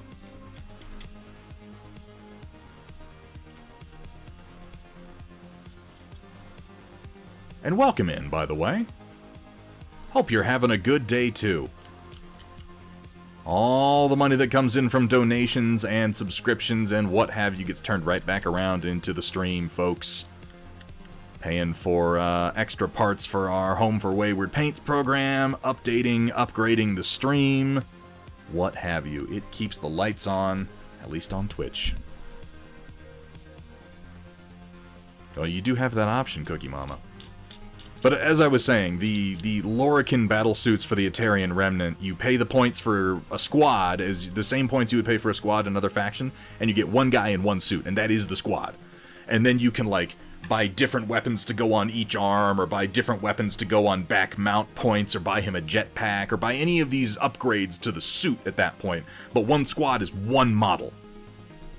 And the stats reflect that. They're super tough, and they're easily capable of taking on a squad on their own. And it's just a really, really cool way that the faction is integrated into the balance of the game. It gives them a really, really unique identity. So I want to pick up some of them and make a force for the Atarian Remnant. The other ones, though, are the Aparian Foundation, who are like corporatist dudes with lots of robots, which I think is neat because their basic infantry aren't soldiers, they're contractors. Contractor engineers. So you have, like, you know, technicians as your basic infantry. They're not really your basic infantry. Your actual basic infantry are spider drones and firefly drones. They're like little combat robots. And then you have engineering contractor teams whose job it is to buff them, control them, and repair them when they're on the field. And then you have, like, big robots and man-sized robots and little spider bots, and they do have combat infantry, but they're relatively new models, and I don't own any of them.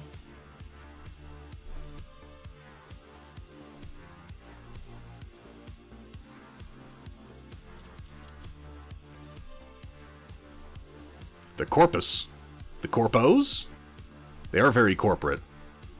The Aparian Foundation is meant to be an alliance of corporate interests within the lore of the universe. Alright, so I'm separating these out into left and right arms now.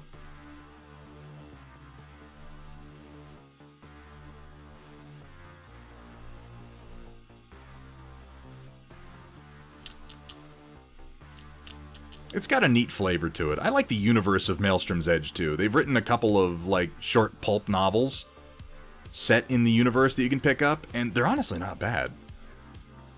There's a lot of shitty fiction to go along with war games out there. I'm looking at you, Battletech. I mean, you know, let's be fair, Battletech has some really good books, too, but they got a lot of bad ones. But the ones that I've read for Maelstrom's Edge have all been pretty solid.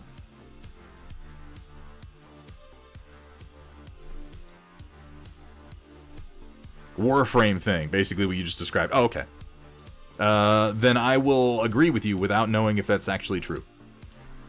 I'm going to assume that it is.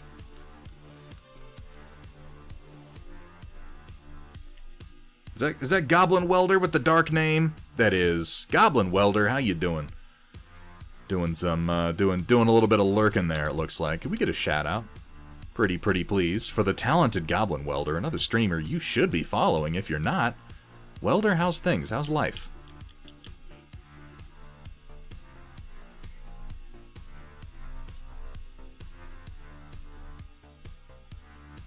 I agree, Kaylee. It's, you know, it's hard to say all the fiction for Battletech is bad, because it's not. There are good authors, there are good books. There's enough of it that some of it is terrible. I think that just comes with, because, you know, it's pulp. It's all pulp. Like, all the literature for Warhammer 40k is pulp. There is no war game on the planet Earth that has really, really good literature written about it or for it. It's all pulp. But there's good pulp and bad pulp. 40k has a lot of good and a lot of bad, but then it has a lot in general, so that's going to happen. Battletech, similarly, I think has a lot of good and a lot of bad, simply because of how much of it there is. 40k has some damn good pulp. I agree. Well, 40k has authors writing for it like Dan Abnett and Sandy Mitchell, who, I mean, Dan Abnett is like the fucking king of science fiction pulp.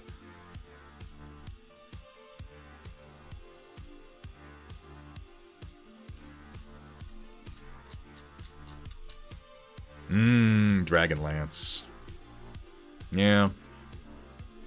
Yeah, I could see that, Noah. It's still pulp, though.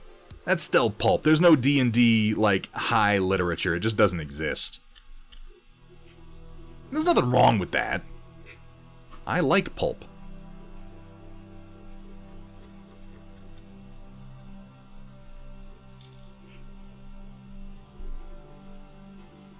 But that said, I think there's like 2 or 3 books they've written for Maelstrom's Edge, and I was fairly impressed with the quality of them, for what they are. I was pretty impressed with the quality of them. They were easy enough to follow, and they're a good intro to sort of the feel of the universe, which I maintain that Maelstrom's Edge has a more grimdark universe than Warhammer 40k does at this point. There is less hope for the future in Maelstrom's Edge than there is in Warhammer 40k currently, and I think that that's so funny and ironic. Because 40k, as much as they were like, the galaxy is split in twain with the Eye of Terror on crack. But also, Belsarius Skull has invented a brand new vibrator that is going to destroy Slaanesh. Like, Gilliman woke up and he's saving the galaxy one planet at a time. Like, that's not hopeless. That's hopeful. I feel like, I don't know, maybe people needed some hope in the 40k universe. Maybe being truly hopeless is too much for folk. But I liked it better when it was like, oh no, everybody's dead. Everybody's dead, they just don't know it yet. Kaylee, thank you for the reminder.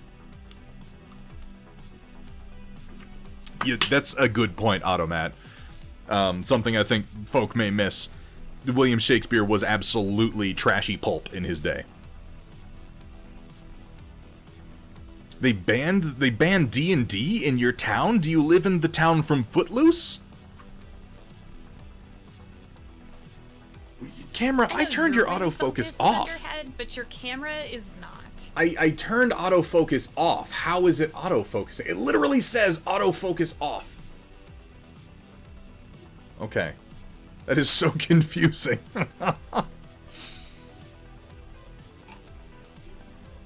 I'm so good at operating cameras, guys. If that was the actual plan, I'd love it so much more. I don't know, I always liked... in 40k, because 40k was always supposed to be funny. And the grand joke of 40k, to my mind, was always, literally everyone in the galaxy is already dead. And they've all been dead for a long time. They just don't know it yet. Reality hasn't quite caught up to them yet. But there's no hope. None whatsoever. There was hope. A long time ago. And they ruined it. And it's gone now. And they cling to this notion that maybe one day hope will return, but they've also completely mischaracterized it to the point that they wouldn't recognize it even if it did. I loved that about 40k. And I don't feel like that's true of it anymore. Dude, a girl was killed with a ceremonial dagger. Holy crap. Well, that just sounds like a major issue with mental illness.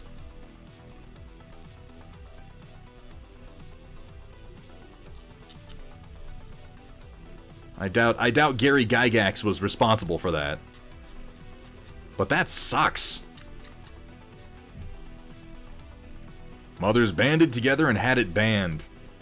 Well, I'm sure that solved everything.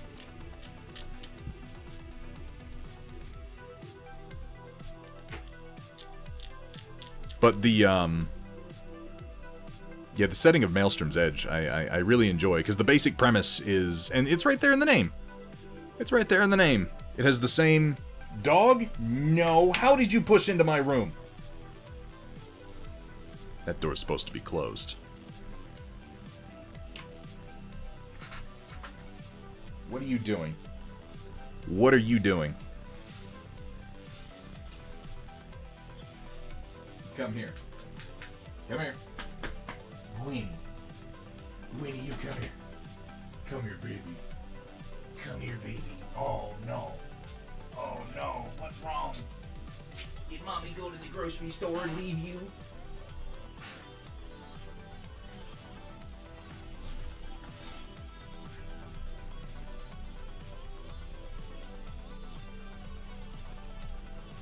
Say bork.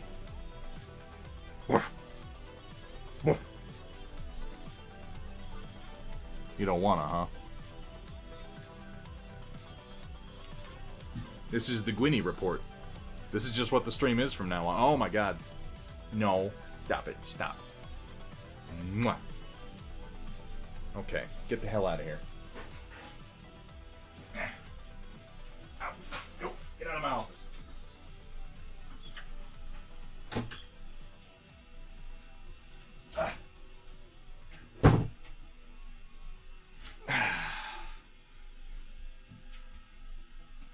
Okay.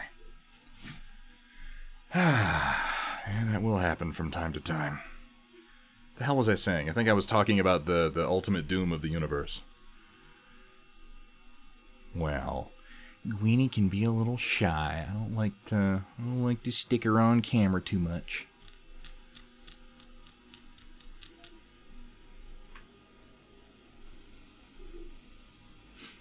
I bet that just made it more exciting, Noah. Like, oh, we're not allowed to do that. That's what happens whenever you ban something harmless and stupid like that. You make it more exciting for the people who want to do it, and you teach people to ignore what the hell you say because you banned something stupid and harmless. It's like all the war on drugs, super narrow targeting on marijuana, and then kids go and try weed, and they're like, this isn't so bad. And then it just becomes, okay, what else have they been lying about? And they become more likely to try things that are actually harmful. Doesn't do anybody any good.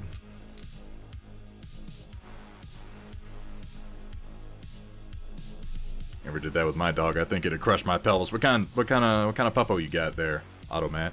Yo, what's up, PSK Studio? How you doing, man? Can we get a shout out for PSK Studio? Someone else, you should probably go ahead and drop a follow if you haven't already.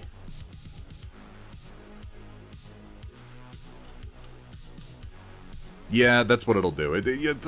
You know, you never make, and this is just like one of the tenets of leadership, most broadly speaking.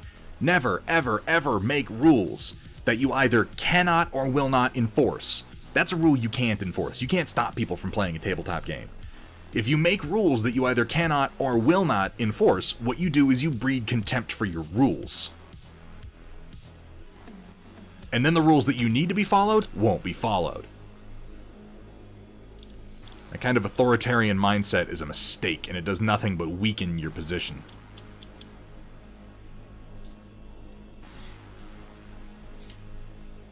Yeah, the Satanic Panic, those were fun times, huh? Seems like it pops up every now and then still. I remember when they were saying Harry Potter was satanic. Harry Potter.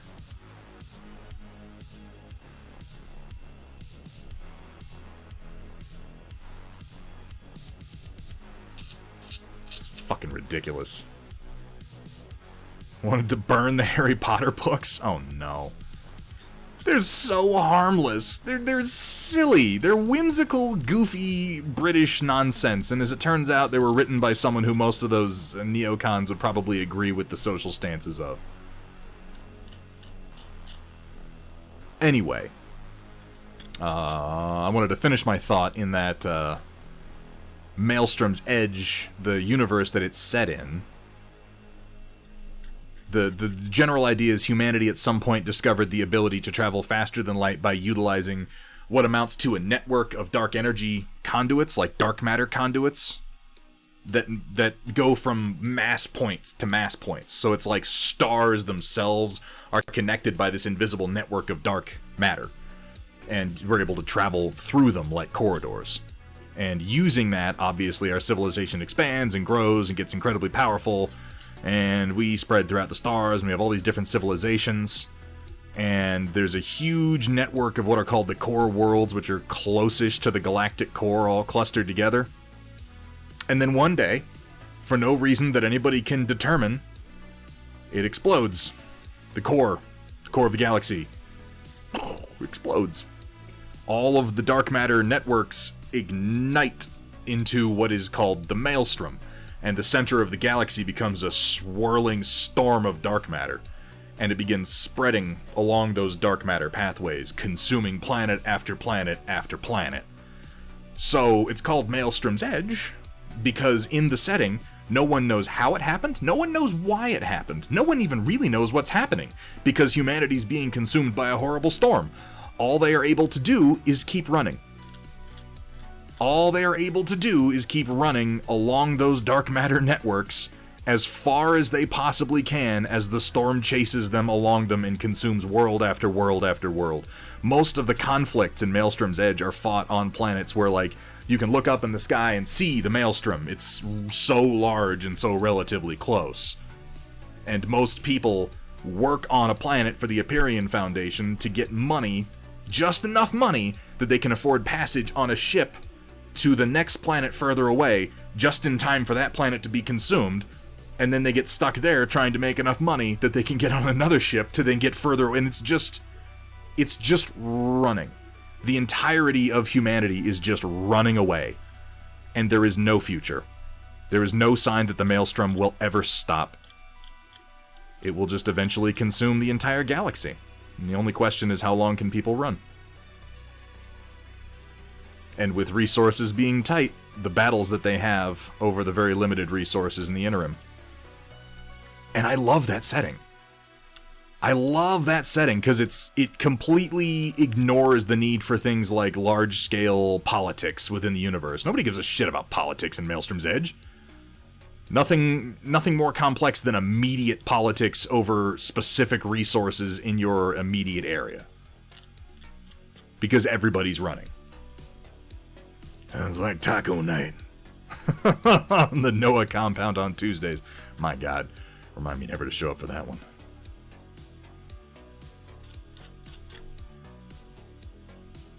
I feel like war games in particular, I don't know. I was never one of the kind of people who felt like, I was never one of the people who felt like the storyline of Warhammer 40k needed to advance at all. I've also never really been into things like the big political beats within the storyline of BattleTech, just because I feel like the magic of Warhammer, the magic of wargaming universes, has nothing to do with big characters doing things that some writer somewhere comes up with. It's the world. It's the atmosphere. It's the environment that is created by the writing. And the real stories are the stories that you tell when you take your minis and you put them on the table and you say, we're fighting on this planet over this thing. It's the macrocosm. And then when you play the game, everything zooms down to that one little space. And that one little space is you and your opponent fighting over something. The universe itself exists only to grant context to that conflict and you rolling your dice. And when you then take a step back from that and go, then Gilliman did this, and the crusade is going on here, and Belsarius Call built a gravitational fucking Sibian. I don't care. I don't care. It's the same thing in BattleTech. You know, like, the Amaris Civil War, and the Jihad, and the Jihad's not a good example, because events like the Jihad exist to sort of change the context of the battles that you're having, but you start talking about the specific operations and moves by members of House Davion and Steiner, and I'm just like, I don't care. I really don't give a crap, because the conflict that I care about is this tiny little conflict going on some periphery world over some fuel tanks, because that's the one that I'm playing. That's the one that I made up.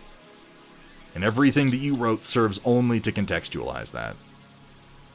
But that's just my opinion, obviously. Obviously, most people don't agree with that, or they probably wouldn't have done the big storyline shifts in 40k, and it probably wouldn't be as popular as it is.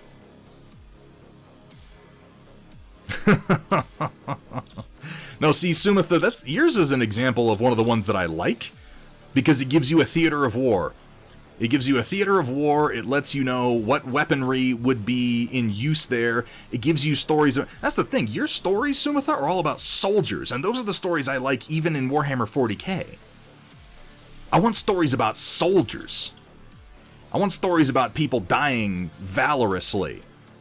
I want stories about individual conflicts playing out. I want ground level shit. I don't really want to know about the big beats of the huge political players or characters that persist from one conflict to the other. They're not as interesting.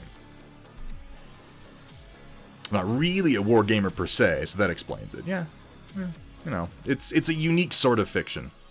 But again, that's just my opinion, and like I said, most people don't agree with it, or wargaming wouldn't be what it is now. If most people agreed with me, Warhammer 40k would not be as huge as it is right now, so take anything I say with a grain of salt.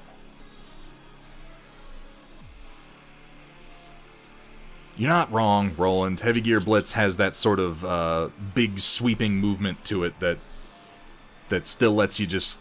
It's a sandbox for you to play in. It's not a series of novels with a story arc about one character. It is a sandbox.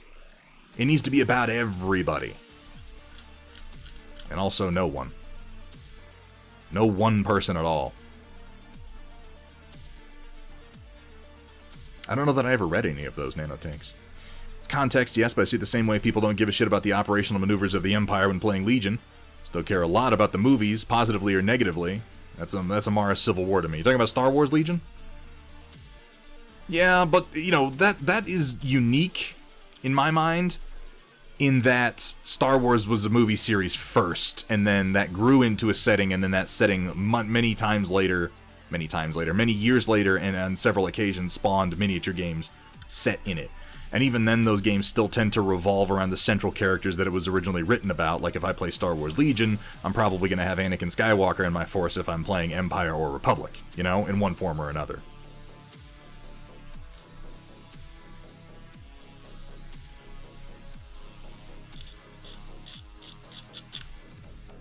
Whereas 40K was never like that. 40K was like, hey, here's the whole universe. Now go fight a battle in it. That, and I think the Galactic Civil War in particular took on its own sort of life over the years. Much like the current Shrapnel Battletech magazine books, collections of short stories, like a little anthology. Okay. I think anthologies work really well in settings like that.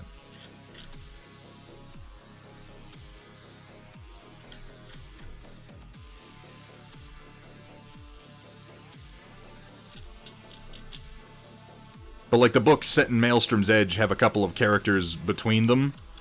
I think they've got a couple of anthologies, they have a couple of books that are about the same character, but they're about, like, the events on this specific planet before it was consumed by the Maelstrom. It's about, you know, a brother and a sister who are divided by ideologies, who are fighting on opposite sides of a conflict, but both of whom are ultimately working towards just surviving another day. And then it has this sort of, like, shrug at the end of it, where it's like, and then, you know, then we move on, and who knows what happens. And who does, because that's not the point. The point is they lived that one more day.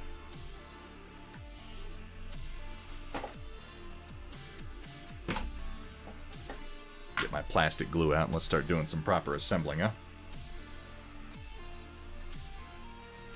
Oh yeah, Romeo Void, you're gonna like Operation Lancaster. Sumith has been working hard on it for quite some time now. It is a pretty comprehensive TRO of a conflict taking place during the Jihad. And it is really well written. It is, I think it's a better TRO than Battletech has ever officially released. Alright, so I don't know what the order I want to assemble these guys in really is. So I'm going to start off with one of them. We're just going to go torso to legs to start with.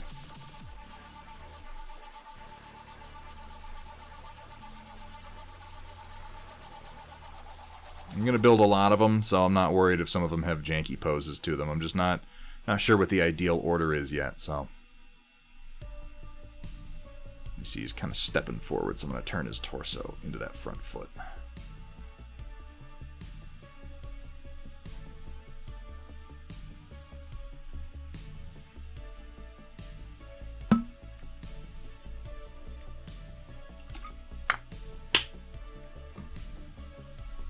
Alright, now we have, let me see, their right arms have big old shoulder pads on them.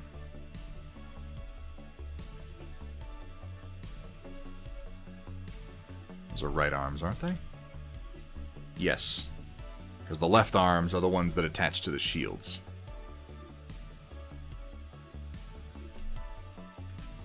Just, we got a lot of them, so I'm not going to worry too much about individual poses. We're just going to slap them together and learn as we go.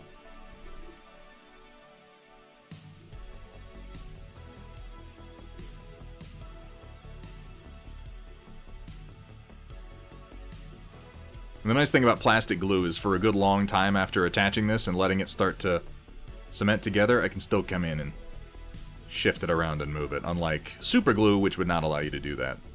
But again, plastic glue is only going to work on your polystyrenes, folks, so make sure you know what material you're working in.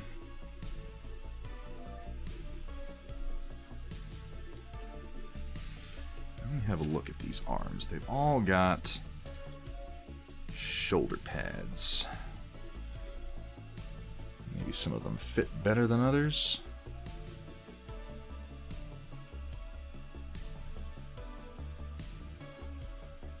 Yeah, that'll be fine.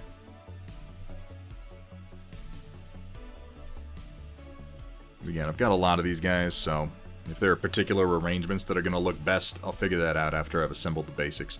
It's just a bunch of mooks with spears and shields. And these are the truest of mooks. These guys don't even have their own sentience. I mean, they do, technically, and there's actually some kind of cool little anthology fanfic on the Parabellum Wargames website about, like, there's a short story on there I think is really cool that is about a Ferromancer who... I have the model for the Ferromancer right here. Let me show you, because I love this model. This is not going to be the first Spires model that we paint, but this is the commander that comes in the starter box. It's all styrene, too. It's a really nice figure. He's got, like, these crazy, like, pheromonal vents coming out of his back, and this big, wacky, like, sensor thing on the end of his staff. And then he has, like, a World War I style gas mask, but it's all grown out of bone. And, like, it's like a spinal column coming off of his face. This is such a cool figure.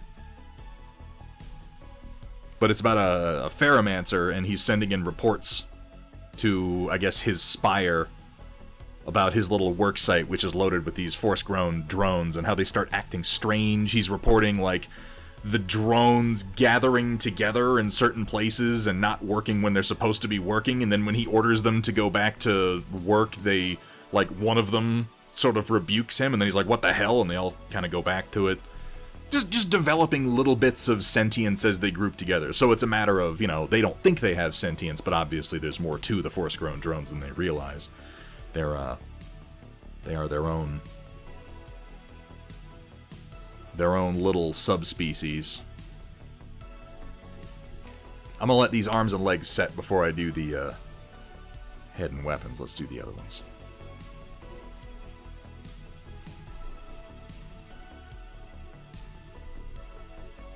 Parabellum has a really cool universe they've created, a fairly unique fantasy universe, which is something to be appreciated, since most fantasy winds up being like, oh, you remember Lord of the Rings, right? Yeah, that. Conquest is one of the first I've gotten into in a while that is pretty distinct.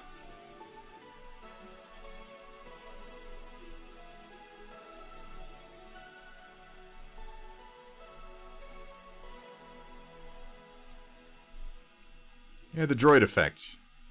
They seem safe enough, and you leave them alone for long enough, you leave them to their own devices, and they start to get just a little weird.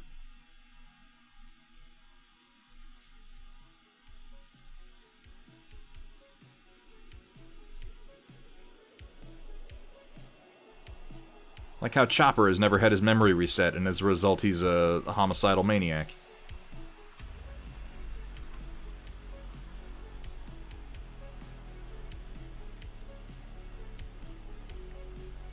Oh yeah, Romeo Void. I would say that the Spire Elves definitely have like an H.R. Giger inspiration to them.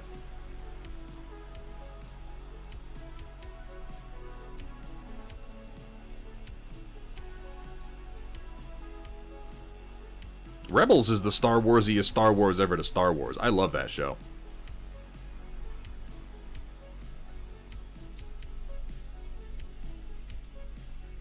There's one arm that's elevated above the shoulder.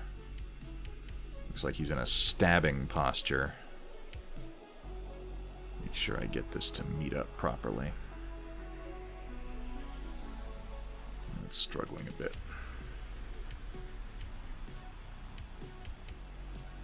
Oh, Dark Traveler, to paint. The answer is definitely to paint, my friend.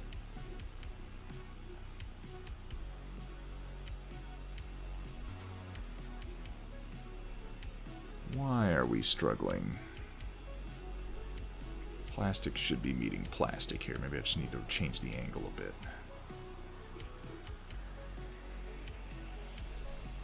Oh, I think I see why. Let's give it a little bit at the top here. That's where it really wants to join.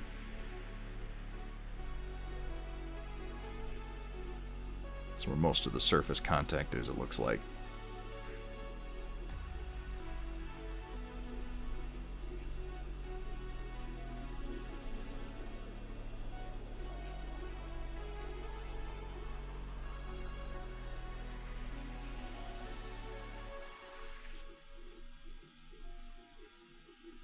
Sometimes stuff is difficult to assemble. Should have seen me with the blasted dryads. I can believe that. Those are complex, fiddly little models. Have you built anything from Malifaux? Malifaux has gorgeous models, but to this day, some of the most difficult and fiddly and spindly styrene figures I've ever built in my life.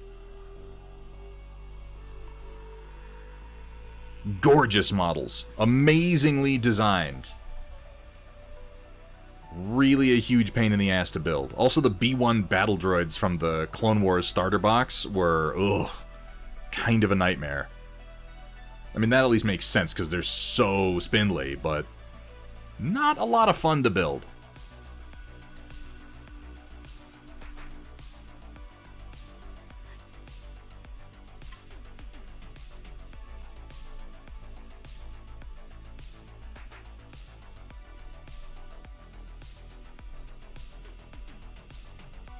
These guys haven't been too bad so far.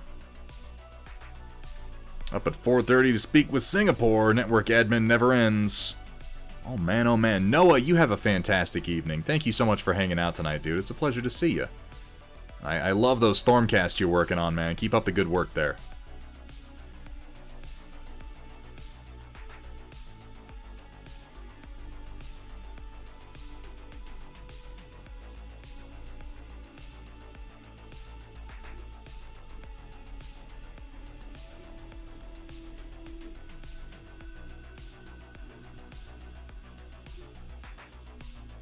What game do they make models for? Oh, no, that's... So the company is called Weird Games, W-Y-R-D. The game is called Malifaux. It also has a really unique system where instead of rolling dice, you draw cards from a deck. And those are your results. And you have a hand of cards, too, that you can play. And they're just like classic playing cards. It's actually a really cool system because it's like... Your results are random because they're shuffled, but they're also being drawn from a specific pool of possible results. And in your head, you can kind of keep track of like what cards have been drawn already, so what's still in the deck, and it's a very unique system. I've had a lot of fun with Malifaux, but I have never... Like, the community in San Antonio was decently sized, but after I moved, I haven't found anybody who still plays it. Gorgeous models, though. Really, really gorgeous.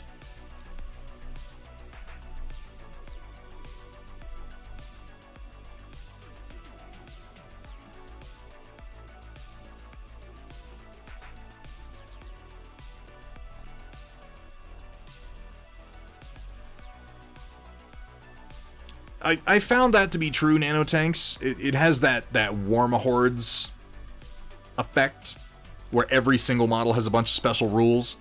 But also, the way the game is built, that kind of makes more sense. Because you're not really building an army in Malifaux. You start by choosing a... What are they called? I don't remember what your character is called in Malifaux, but you're playing, like, essentially as that character. And then that character has a limited pool of units that they can choose from. So you're sort of, a master, okay, and you're building a team out of that, but you have a very low model count. So your list is very much built towards the specific combo of abilities that you want to be using over and over again. So yes, everything does have its own rules, but you don't generally have that many of those rules on the table at one time. You'll be built towards using a particular subset of them.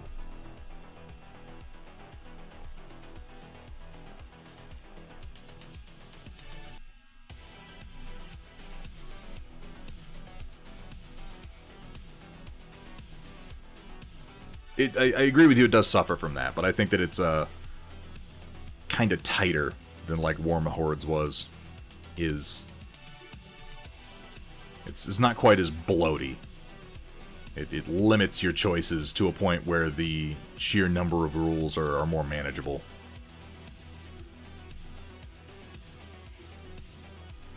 More that you had no idea of your opponent? Yeah, no, I agree with you on that front, and that's something that is used... That was something that killed Warmahordes for me and was greatly exacerbated by the model counts in that game, was... I spent all my time learning my combos, and then I'd sit down with my opponent, and they'd be like, okay, here's my combos, and I'm like, I don't know, you could just be lying. You could just be making these combos up. I'd have no way of knowing. 9 moves later, you're like, oh, I kicked your ass, and I'm like, I'll take your word for it. And it was very difficult for me to, like... counterplay because I don't know what they're capable of or what it is they're trying to do. That was irritating.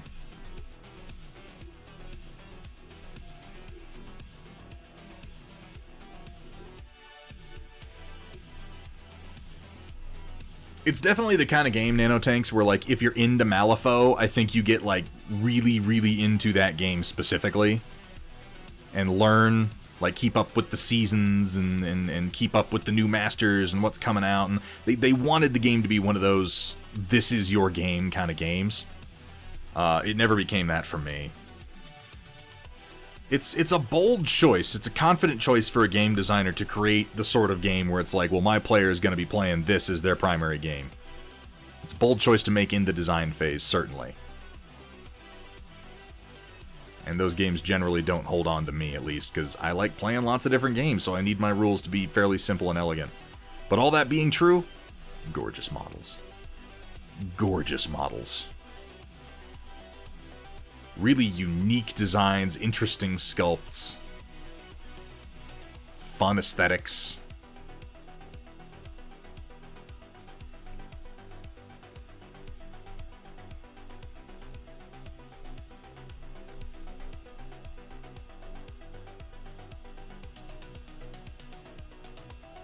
Yeah, if it's all you play, then it's alright, but if you're playing multiple rule sets, then it's tough. No, you're absolutely correct. Or, there are some people who can hold multiple rule sets like that up in their domes.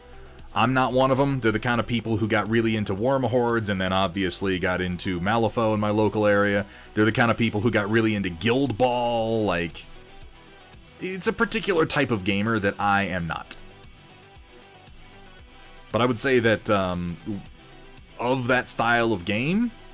That was the closest any of them came to really holding my attention. So it's like Magic, but with minis. Not, I mean, you know, to a degree, yes. Not as much as, say, Warhammer Hordes was, but it is. Painting miniatures by melting them. Yeah, we've just given up on painting entirely, Stila. We just melt them into big balls of plastic. We show up to the game table, and we take our minis, and we douse them in plastic glue, and we smush them together, and then we just kind of... We just roll them across the table like a great big Katamari. You know?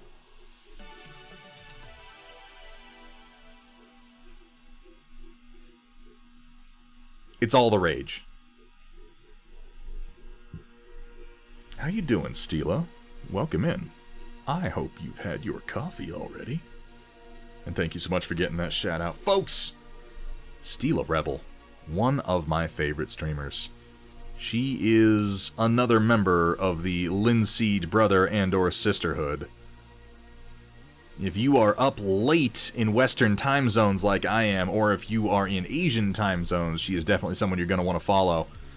She's usually on around like 2 a.m. my time when she is on, but oh my god, is that stream ever worth catching. So talented, does amazing things with oil paints. Lately has been mixing some of her own oils using traditional Japanese pigments, and it's fascinating. It's so weeby. It's so weeby, and I love it. I just love every second of it.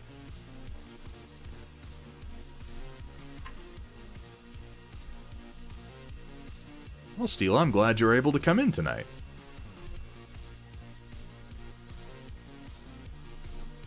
Katamari 40k. Katamari Exterminatus. Oh, Warwolf, thank you for the reminder.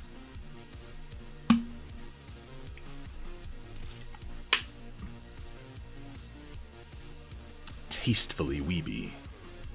Dangerously cheesy.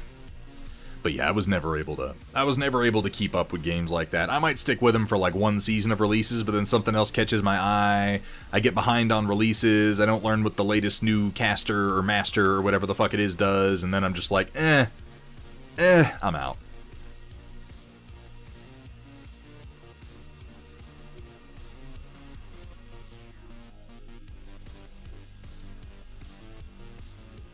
Where's Rio when you need him? How is the paint mixing going, by the way, Stila? I've only caught a couple of your streams lately, and I'm so sorry. I'm so terribly sorry. What are you working on these days? What's your current project?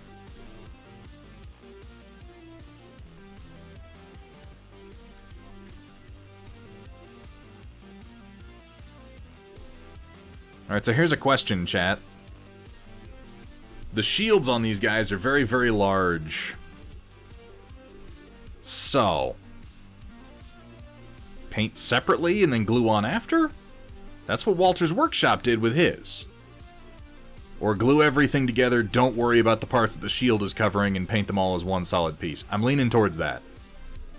I'm definitely leaning towards that. That's my usual style. I'm not much of a sub-assembly painter.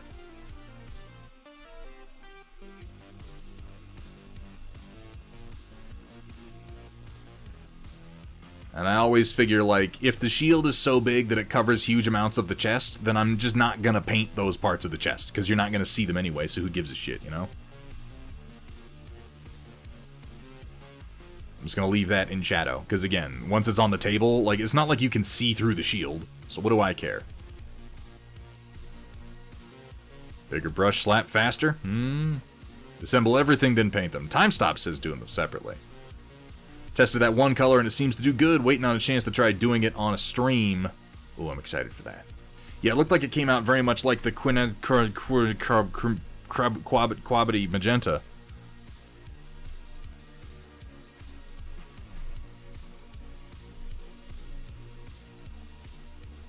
But I'd love to see it actually going down on a model. Separately, you will know. Well, you see, Time Stop, I have freed myself of that trap. I've been making and painting models for a long time now. And I went through that phase of, yeah, but I'll know, and that's why I'm going to paint the inside of my Rhino, even though I'm going to glue the doors shut. I went through it. I'm over it. I used to paint the bolters on my Space Marines separately, and the chest eagles separately, and then attach the bolters. And I did that for a long time before I realized that you can't see the fucking chest eagles anyway, so what am I doing with my time? Don't bother me none. But I'm going to do the heads and the spears, and then we're going to decide. That's the plan.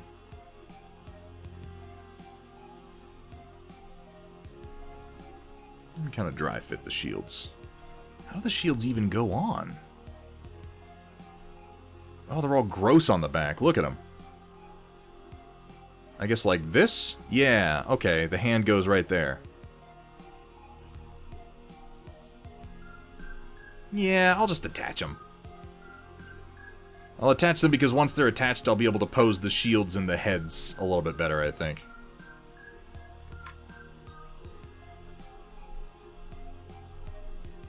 That's why it takes me so long. We're trying to cut down on the time, Time Stop. I guess your name is even more appropriate then, isn't it?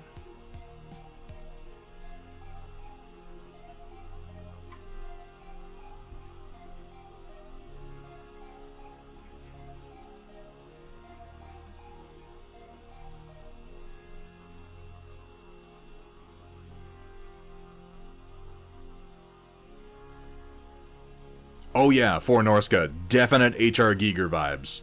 I think pretty intentionally, too. Running joke locally, if you paint the inside of your vehicles, if one gets dropped and it breaks open, it suddenly becomes something a little less tragic. Yeah.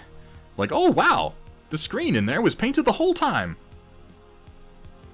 It was all worth it. It was all worth it for that day that the model died. Well, let's maintain this angle. I'm going to have to hold these for a little bit while the glue kind of sets a bit. This isn't really the glue setting so much as the plastic curing back into itself.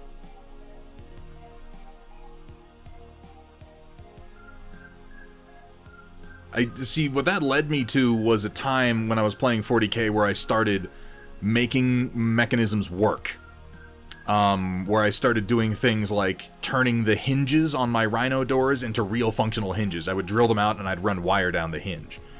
So then I'd paint the inside of the Rhino, and then when I was playing, I was able to swing the doors open, and you could look in and be like, oh, there's a painted screen in there, how cool.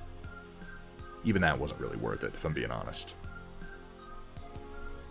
I always figured the real reason that those interiors were there were that so if you wanted to, you could do cool stuff like make a diorama, you know?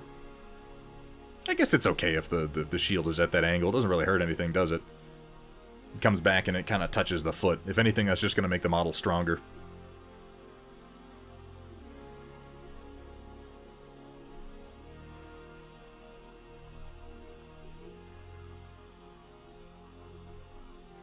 I'm gonna let that shield set before I do anything else to this guy. I'm gonna set him down like so.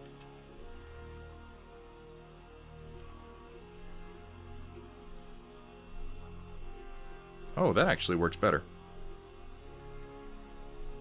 Yeah, give that foot a little bit of room. There we go. But Rhino needs magnets. It doesn't.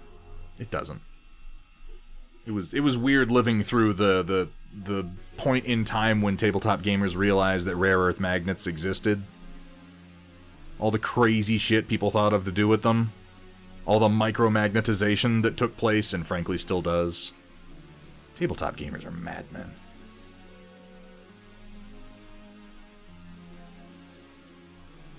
Yeah, you will. Metalcore is gonna come crawling out of the fucking woodwork like magnets. Enchantment? Enchantment. We thought about how you're gonna paint them yet. So Data Nerd, what I'm thinking, and this is a scheme that we're gonna test here in the near future, I'm thinking about drawing inspiration from blue mussel shells, which is going to be like a really dark blue with some kind of ruddy red shading. And then I want to do just some simple patterning, like down across the shield and on their shoulders. That's sort of an ivory color. Like a real messy sort of ivory color like you would see on a mussel shell. And it's kind of drawing inspiration from Walter's Workshop's pearlescent ones that he did, because his idea was that they're like clam shells, or like abalone shell. That makes sense to me. Because they seem like they're grown a lot like a shell would be, you know?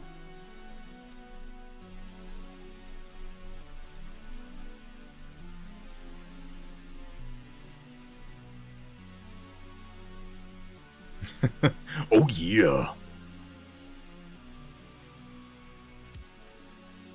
He is. He's like the Kool-Aid Man, but for magnets.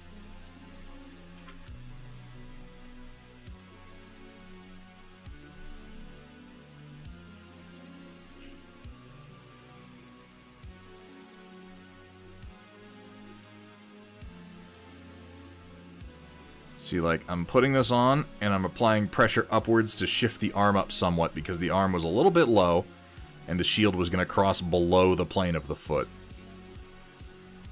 So because this is plastic cement, I'm able to just apply pressure and gently shift the joint to where I need it to be.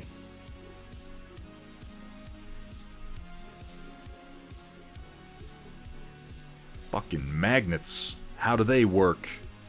And I don't want to talk to a scientist. Y'all motherfuckers lying and getting me pissed. Do you guys remember when we thought that was the dumbest people we're gonna get? Do you remember that? Those were good times.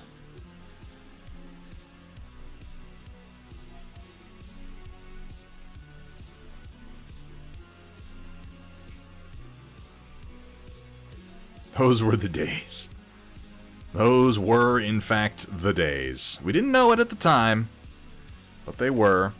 Give this a little more juice.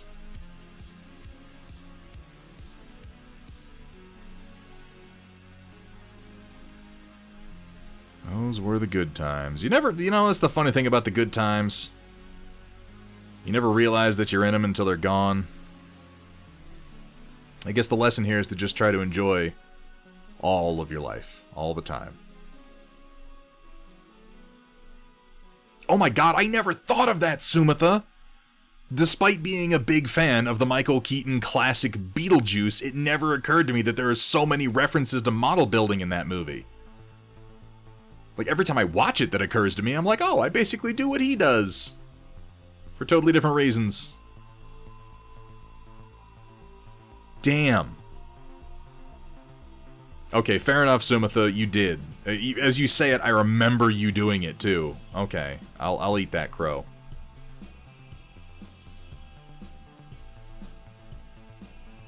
Ah, I'm a dumb face.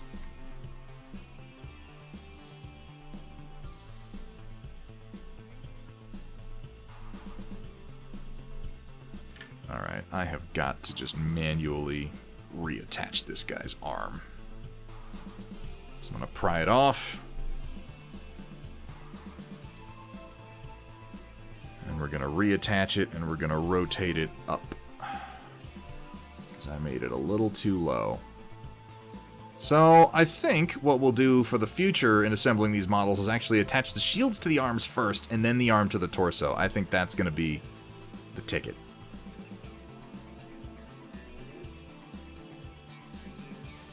Gonna do the Matsumoto 14 Gypsy Danger Fist mashup to... You're not wrong. You're not wrong. My Stream Deck is due for an overhaul at the moment. Okay, that's gonna work, so I'm gonna let that set and then attach the shield in a minute. And Sumitha, you're here. I wanna show you something. I just wanna pull this up real quick, because I'm thinking about it.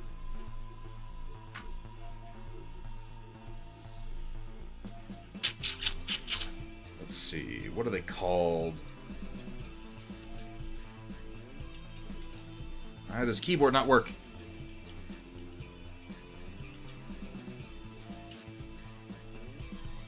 Hochmeister. The Hochmeister Battle Fleet set. So this is apparently a new release for Dystopian Wars that a friend of mine linked me, and I was immediately kind of like, maybe I want to play Dystopian Wars? I'm gonna wait, though.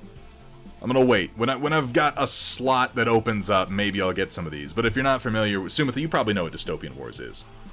But it's like a fleet battle game. Tell me these aren't Jaegers. Like, they're so clearly based on specifically Jaegers. Like, look at the cannon. And not just the fact that they're waist deep in water as their standard model because they're a part of a fleet battle game. But like, look at this. Look at this arm cannon. Oh, is it not on screen? Oh, what the hell? Oh, I see what happened. I'll fix it. Now it should be.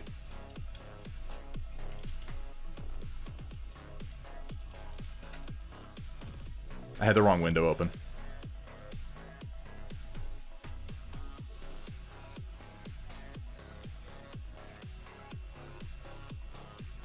But yeah, take a look at these.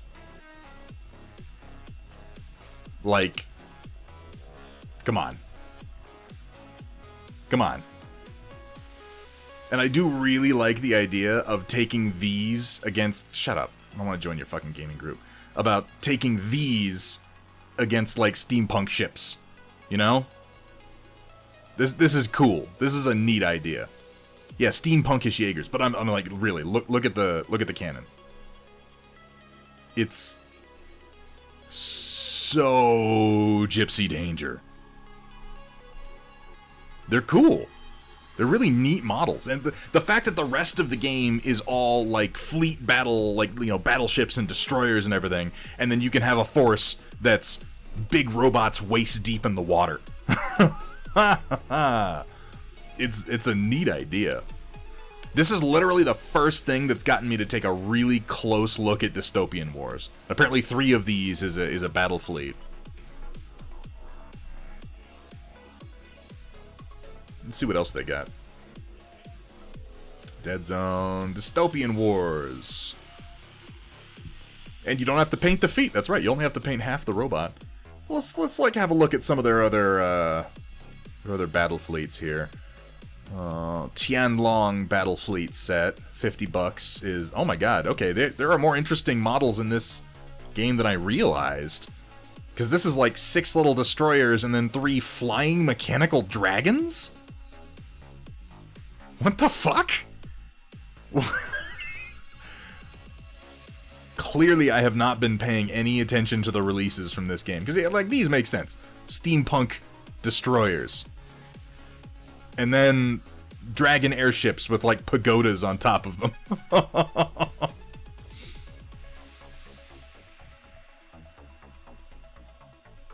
Alright, alright. Let's see what else we got. Imperium Tempelhof Battle Fleet set. When did that happen, Hamburg? When did Dystopian Wars 2.0 happen? Because I remember it's been going on for a while. You got, like, what are these downed planes? What are those? SRS tokens. But, you know, this is more of a traditional fleet that you might expect. We got a little steampunky fleet carrier here. We got a cruiser with a big old main cannon and a bunch of side guns. They announced the new version of the game a few months ago. So the new version is coming out, or they announced it and then released it, Hamburg? Because, again, I have paid no attention at all. SRS tokens. SRS. What would that be? Are these downed planes? What are they? Search and rescue? I'm guessing they're like objective tokens. Still in the release aspect. Okay, so this is all fairly new then. The Ritter class cruiser. Sigmar class. These are all your Germanic. Oh, I like this. You can turn one of your cruisers into like a small aircraft launcher with this sort of like angled catapult thing.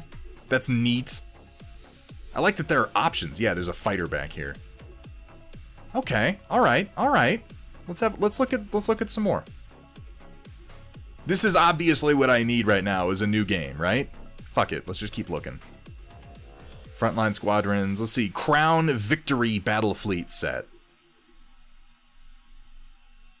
Well, in that particular case, Sumitha, it's much more of a launcher, because it's like a ramp with a catapult at the back of it. Specifically, the ramp is what makes me think of more of a launcher than an actual carrier. I don't know how the fuck you'd land on that thing. I guess you just wouldn't. Victory Heavy Carrier. Ooh, this is cool! This has like a Royal British Navy thing going on, doesn't it?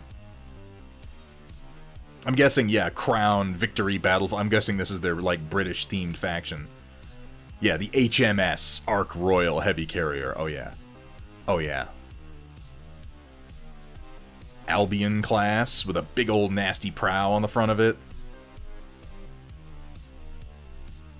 The Bedivere class. Saber class.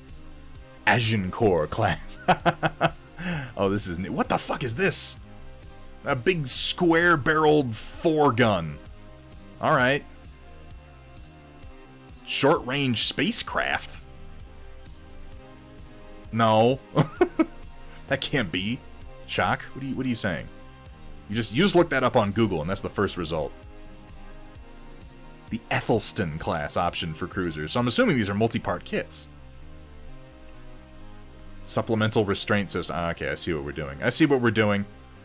Yeah, you can turn a cruiser into a little light carrier. Morgana class assault submarine. And she looks a bit like a bitch. Isn't that appropriate? Oh, it has like this. It has like a Captain Nemo Nautilus quality to it, doesn't it? With the sort of like gold filigree and the funny little spines. These are pretty neat. Excalibur class heavy destroyer. These look like older models.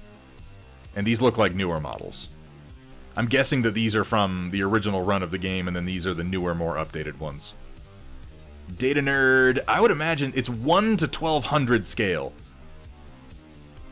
That's pretty small. That's 1 millimeter? Or smaller. That would have to be. Because 6 millimeter is 1/285. And I'd imagine that it's like sliding scale and kind of, exaggerated too. Let's see what else we got. Elector Battle Fleet set. That could be interesting.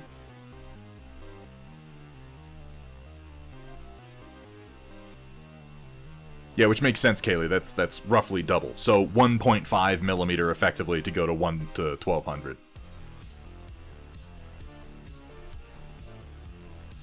Ooh. Ooh, this is like Electro-German. It's got all these like energy coils and everything, but then it has this sort of brutalist World War II German look.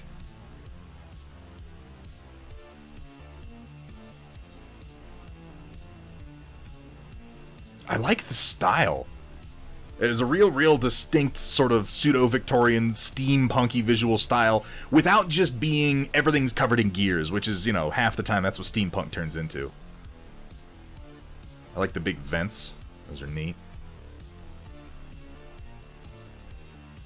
Heidelberg. The SMS Holstendorf. Blucher class. The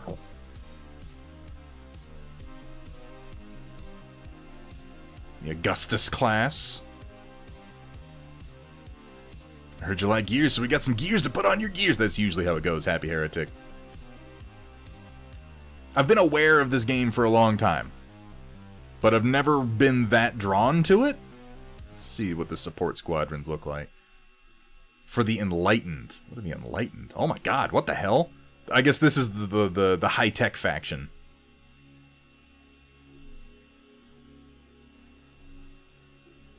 Everything's all spacey, and they got submarines. I'm glad somebody got it, Gus. In the actual website, short-range squadron. Oh, okay. So they just choose to have them down on the base instead of having raised minis. So this is your short-range squadron.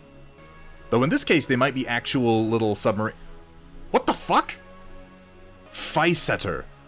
Is that a weaponized whale?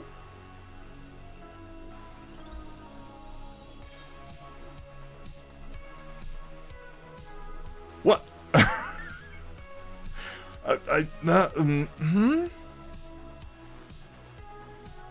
I mean, okay. Alright. I'm with you. They're a cabal of scientists from Antarctica who found alien catacombs under the ice. Oh. Human technology enhanced with alien tech. Let's have a look at the Hunt for the Prometheus 2-player starter set. It comes with stuff, and it comes with some widgets and some dice and some more stuff. Good number of ships for a starter set. Like, I don't know what like an average-sized game plays out as. We got like some little civilian crafts or whales, it looks like, and then we got some tokens representing icebergs. Some proprietary dice with anchors and explosions on them, because why the hell not? More proprietary... Oh, there's 2 sets of proprietary dice in one game.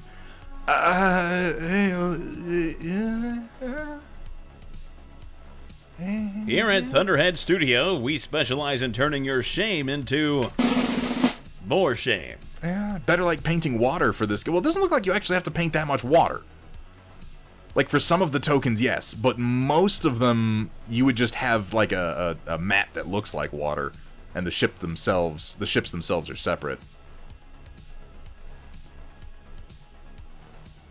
What are the 2 factions this comes with? Covenant of the Enlightened Fleet, and Commonwealth Fleet. The Covenant of the Enlightened, I'm guessing, are, like, a pseudo-futuristic religious faction. Religio-fascist. A whale pin? Did you just portmanteau whale and weapon into one word, Stila? Is that what I'm getting from this? All these frigates are like submarine frigates. They look like spaceships. Okay. A 2-player starter, $100 for 2 forces. That's not too bad.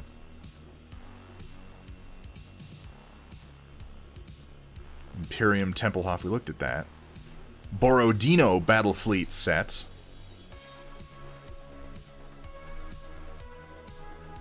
What is their theme? Oh, they're like Soviets.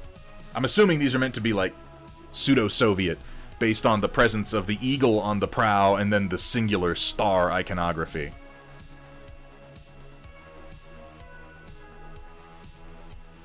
Yeah, they do have a very Warhammer 40k-esque look to them, don't they? If the rules are similar to the previous version, that starter set would take about 1 to 2 hours of game. That's not bad. $100 for a starter set that's worthy of a 1 to 2 hour game, that's not bad. Usually a starter set will get you through like a demo game of like 45 minutes to an hour. Norilsk class option for cruiser. Oleg class option for cruiser. Rurik class frigate. Diskutsov class option for cruiser. Sindeas class option for cruiser. These are pretty cool.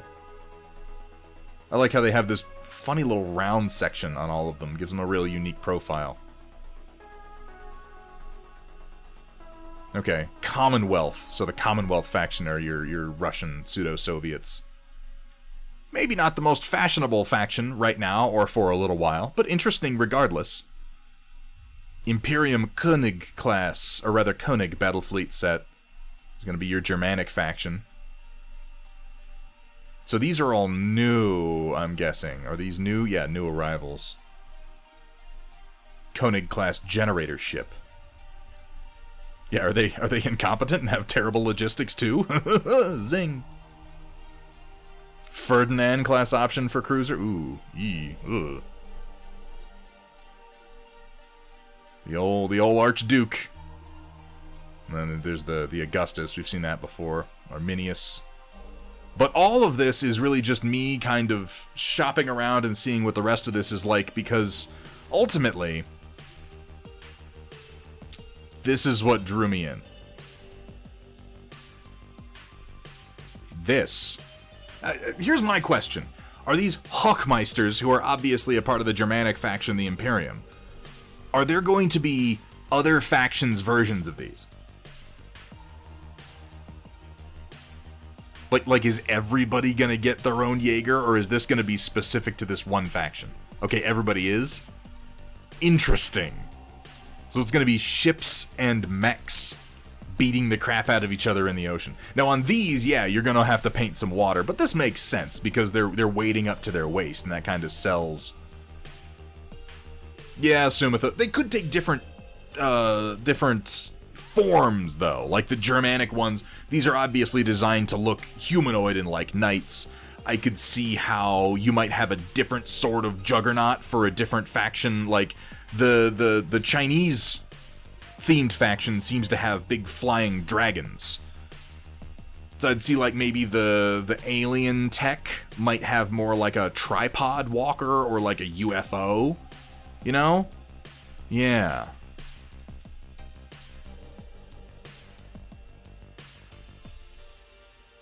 Flying John Henry class robot. They're just big hammers with jet engines on them to Square. This is just big flying fucking railroad hammers. I have a mighty need. I know the feeling, Dr. Rhino. This is new to me. I like how they're called the Vitruvian Colossus. But I mean, just look at the arm cannon. Just look at the arm cannon. Like, they knew what they were doing when they did this. That is straight off of Gypsy Danger.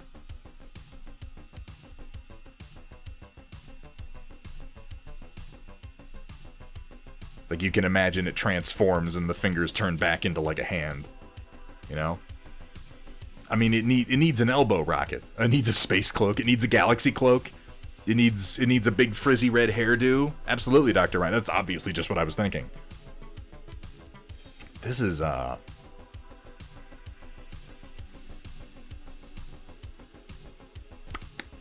don't need a new game. I don't need a new game, but I've also never needed a new game. You know what I mean? Does that make sense?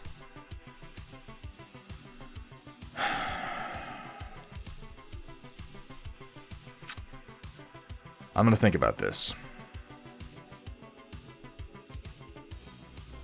Maybe if I just really committed... If I really committed to just painting them like dead-ass simple, using acrylics and dry brush and like just as quick as I could. Speed is my weakness. Speed is my... You never not needed a new game. So you might have a point there. You may have a point. All I'm saying, chat. Is this gonna work? Is this gonna work? No, it's behind my head. Shit. Damn it. It's playing, but it's behind my head because I don't use this scene very often. That's terribly embarrassing. Hang on, I can fix it. I can fix it.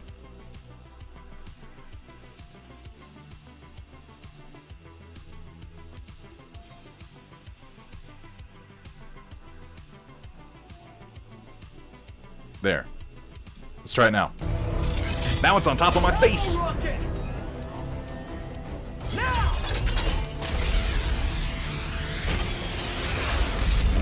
Oh, I went the wrong way. He's gonna look like I was punching me in the head. This is such quality content. Oh my god, you guys. Let's go back. let's keep building. Let's keep building these models from another game. How you doing, Dr. Rhino? What's up, man? Wait a few days and think about it. Yeah, no, Kursala has the right answer. Here's what it is. I am aware of it now.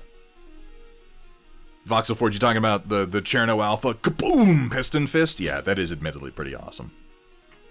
I am aware of it now. I can think about it now. I only learned about these incoming Jaegers this morning.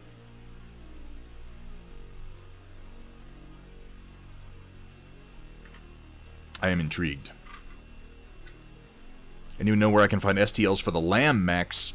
There are definitely some up on Thingiverse, Happy Heretic. There have been attempts in the past to organize all the various available STLs into a database. I don't know how current that is or how successful that effort has been. The originator of the Piston Fists? The originator of the Piston Fist? Actually, it might have come along before this, but I can give you this one.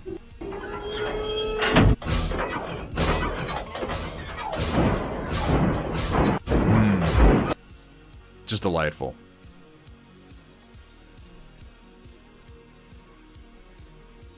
Hang on, what did I miss? I'm always missing something.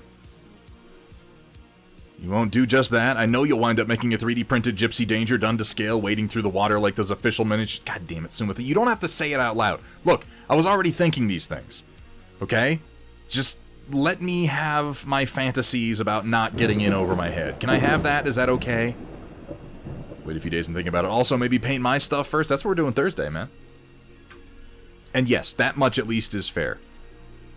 Why don't we... Here's an idea. Here's an idea. Maybe what I should do is quantify a little bit of my current backlog and make it like, if I can finish X project, then I'm allowed to buy some minis. We could do something like that, right? Like a responsible adult might? Puck Duncher, 22 months hitting me with that Prime sub. Puck Duncher, how are things? Welcome in. How have you been? How's life? I'll break those rules immediately. Look, just... Why do you... Oh my god. Sumitha is the fucking master of absolutely just raining all over my parade with perfectly sound logic. And realism. Dark, twisted realism that has no place in my fantasy. So much stuff going on. You know, I guess I'd rather have too much going on than too little. But I'm assuming that's mostly good stuff, Puck Duncher.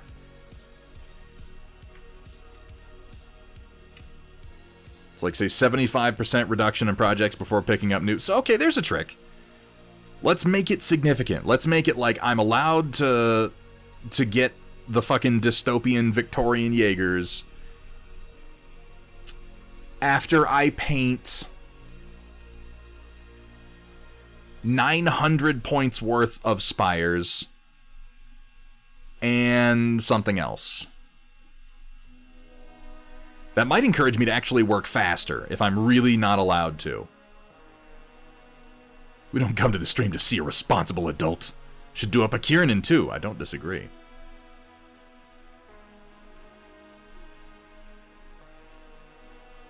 This system could work. It probably won't, but it could, and that's the important thing. Beat me in a speed paint, then you get more model. Dr. Rhino, you know... I would never challenge you to a speed paint where it's like paint a whole army, but on one model, I'll do it. Shut the... God damn it, Matt Yee. That's not helpful. That is the opposite of helpful. We've been looking at Victorian steampunk Jaeger robots and contemplating the sheer number of games that I have and still need to paint. We don't need you being like the fucking devil on my shoulder. We got Rhino. Rhino is the little angel and Yee's the little devil. Rhino's like, ooh, get better at speed painting, and Yee's like, just buy it. Just buy it. Just shell it out, man. You'll get to it eventually. It'll be okay. It's an investment. Yeah. Yeah. All the worst ideas. Invest in the Yee. Well, now see, that actually seems worthwhile. If Yee had personal stake in Dystopian Wars, then I'd be more interested.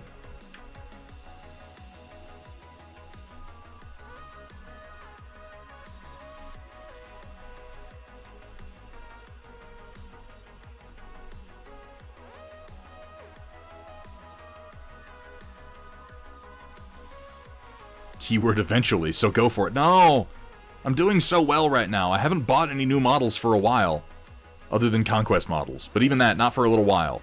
The models I've gotten recently from Conquest have all been free. You're not allowed to just sell all your projects to make the space. No, but I am allowed to sell some projects to make space.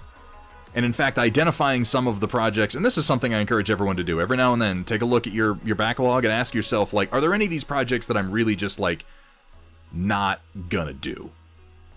Like, they seem like a good idea at the time, but I can acknowledge now I'm not going to paint this. And my closet could probably use a clean out to that degree. Maybe we should do...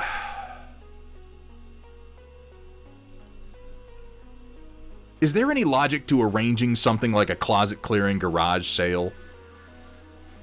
Like, encourage members of the community, like all of us, go to our shelves of shame and identify at least one group of models that we know we're not gonna paint and sell them. Move them along. You know what? Maybe there's something we could do. Maybe we could do like a model swap exchange. Because here's the thing. Shut up, Dr. Rhino. God damn it. Maybe... Here's what I'm thinking. I probably have models in my closet that I don't want to paint that one of you might be, like, into right now. And maybe you've got models left over from something that's something I would be into. Maybe we could do some swapping. You know what I've got in my closet? I have models from the Halo Fleet Battles game. You remember that? It barely existed. It happened and then it was gone and then the company that made it went under. I've got them though. They're really cool, really intricate styrene models of Halo ships. Give you 2 20s for a 10. I'll take that deal, Shock. This is an interesting idea. This is something that I would be willing to encourage and facilitate. Let's think about how this would work. How we would organize this. Rhino, are you interested? No, Rhino's not interested. Rhino paints all his minis because Rhino's a fucking unicorn. Oh my god, that all just made sense to me. He's been calling himself Dr. Rhino this whole time. He has in fact been Dr. Unicorn, hiding in plain sight.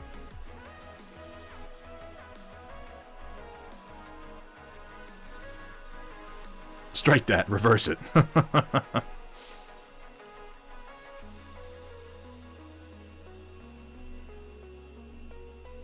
That was the original Dystopian Wars, though, Nanotanks, wasn't it? Didn't that change hands? I won't pretend to be, like, I just remember that the game went under. Maybe the company didn't. But yeah, the Halo Fleet Battles game existed for a very short period of time. High-capacity assault unicorn. Spartan Games, okay. Because they also were working on a Halo ground battle game that looked really cool, but then never happened. They made like some minis for it, and then they vanished. Alright, now this guy who's been sitting here for a little while, his shield should be on well enough to handle the model overall. Excellent.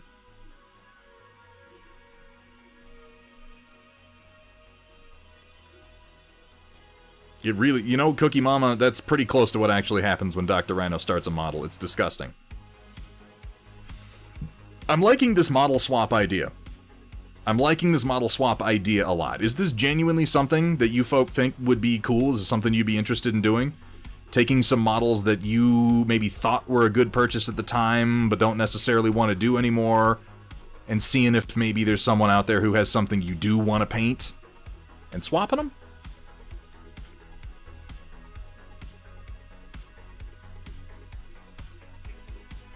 The great Shelf of Shame model exchange of 2022.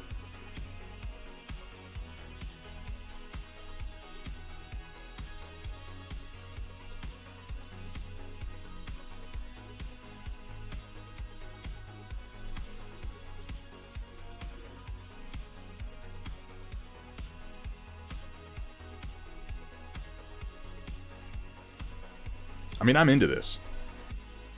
I want to play too. You know, here's the thing, Dr. Rhino. You can still play. You can still play even though you don't have any models sitting in your closet that you apparently haven't painted. because I think we'll open it up to, like, it's a model swap, but also you can just buy things from people. So, you know, when you choose something that you definitely want to put up for the model swap, decide, like, you know, these are the things I'd like to trade for, but also you know, here's a dollar value that I'd be comfortable taking for it. And that way we could allow people to go ahead and buy models off of you.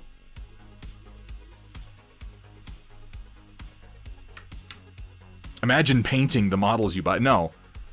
Never. We're gonna do this every year, Yi, and the models are just gonna keep changing hands and never get painted.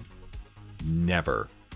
Because I was thinking about, like, I should clear some things out of my closet, and I've got a pile of things I do want to clear, and I keep some of them intending to make them giveaway stuff. But at the same time, like, I don't just want to put them up on eBay and sell them because I'm a big baby man.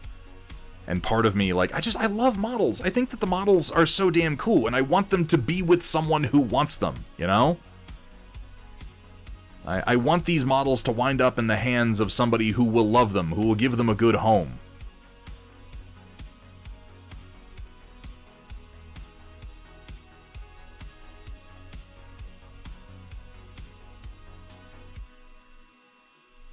Oh, that little ball wrist joint is a little funny, isn't it?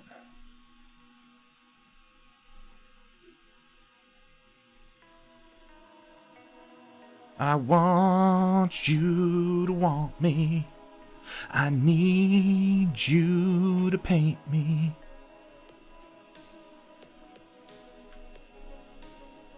Want to buy my 3D printed AOT model so we can paint it? Okay, that is a completely separate discussion, and we can make that happen almost immediately. Got a few Confrontation models just because I like the sculpts, never had any interest in the game. Dude, Confrontation had some really cool sculpts.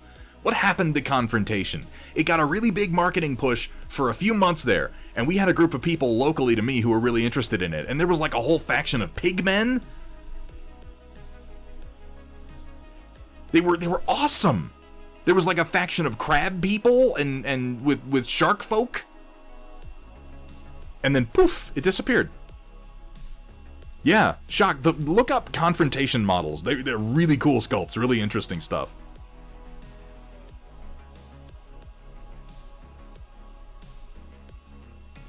By free, I mean a super inconvenient favor being called in that favors me greatly. What am I thinking of? Voxel Forge. Wait, what is... I would swear that game was called Confrontation. That was War of Kings. Ah, maybe that's true. Maybe that's true.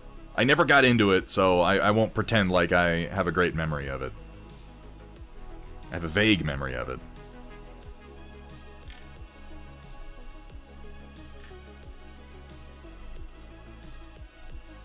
Crab people, crab people.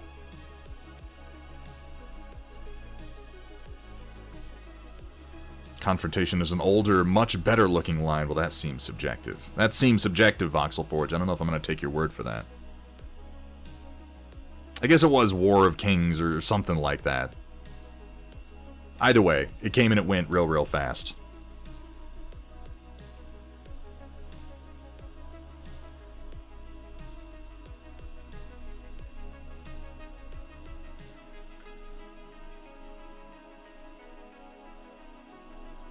It went poof because V2 was poorly pre-painted units that nobody wanted. Oh, shit, really? I missed that entirely. Apparently for the better. Well, that sucks. Yeah, nobody wants pre-painted. Yeah. Pre-painted minis, like, just because it worked for Star Wars X-Wing doesn't mean it's going to work for everything else. So much of this hobby, I think more of this hobby than playing the game is working with the minis. You can't take that away from us. The people who just want to buy pre-painted minis probably aren't going to sustain a whole game line, you know?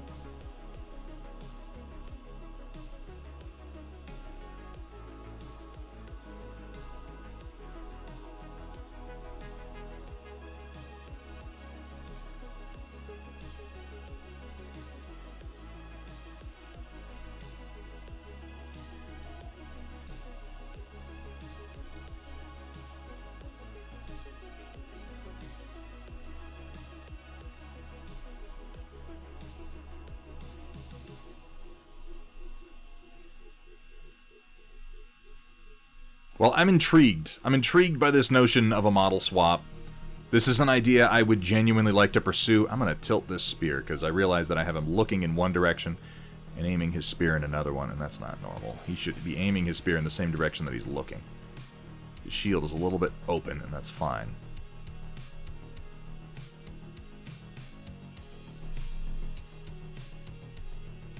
If this is something people are really interested in doing, I'll start putting together some ideas for it, because I definitely have some that I'd like to put up. And as I said, I would love to put models, unpainted models, unloved models, models who exist right now only to fill us with shame and despair. And turn that into something that someone will love. I think in many cases, they're models that we bought so long ago that we wouldn't mind taking a little bit of a hit as far as the original purchase price, if someone were willing to buy them. So maybe we can get some good deals to some people who are looking to get started in games. Some of the heavy infantry from one of the confrontation factions. Hang on, let me see.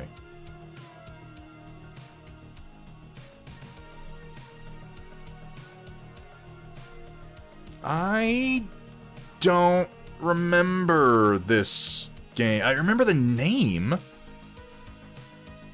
Confrontation. Huh. Interesting sculpts. Big, chunky, look like they'd be good to paint. Yeah, I was definitely thinking of a different one, though. I was definitely thinking of a different game. Oh, that's the wrong button. You got a bunch of them? Well, shit, Voxel Forge, you know what? Somebody out here might want them. Somebody might want my ancient Halo fleet battle figures. It's possible. And if they do, I'd rather they have them than they sit in my goddamn closet. I have them because they were demo boxes that were sent to local game stores, and at the time I was working at one. And I think that... Ooh, looking back on it, this doesn't make me sound good. The owner at the time was like, here, build and paint these and push this game. And I was like, super cool, yeah, I'll do that. And then the game store, like, went under, and they just never asked for them back, so I was like, put that in the closet. Oh, I'm so ethical. I'm so ethical, it hurts sometimes.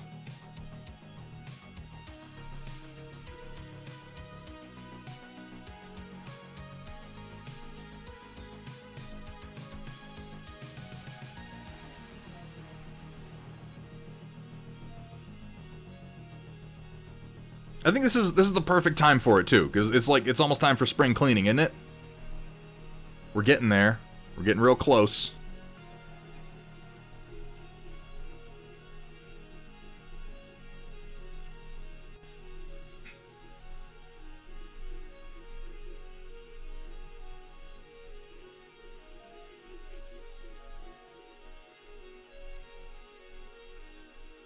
So yeah, let's do a spring cleaning model swap. Huh? You say that, but with temperatures the way they've been, and us living in the end times, I feel like we might need to shift spring forward about a month.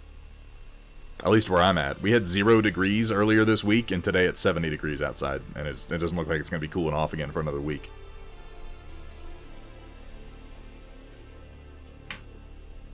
Halo Fleet Battle boxes go up to $500 on eBay? Fuck my face. I'm not going to sell it, though. I'm not going to make $500 off of something that I kind of scammed off of a local game store years ago. That's silly.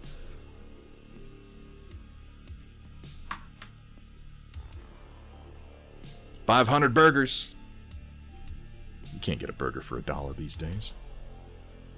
Where are you getting your burgers, man? Jesus.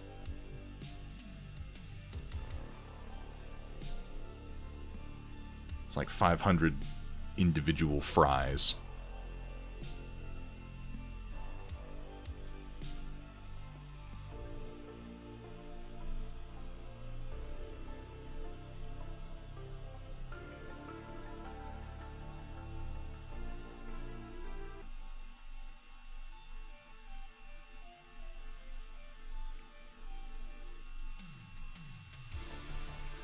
Can I angle this spear up? He's kind of like walking with it, getting ready to thrust, I guess, right? His whole little shell back look he's got going on here. Yeah, the weather's a little wild at the moment. 45 today, gonna be 40 tomorrow. That sounds nice. I think we're going down to 50 again tomorrow. Oh baby, I'm a thrust. Ooh. I'm just gonna push this button because I like pushing it and you're gonna deal with it. Elbow rocket! Now!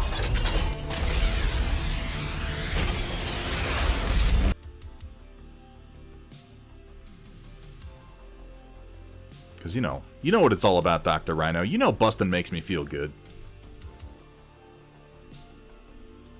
Yes, nanotanks. Yes, you are.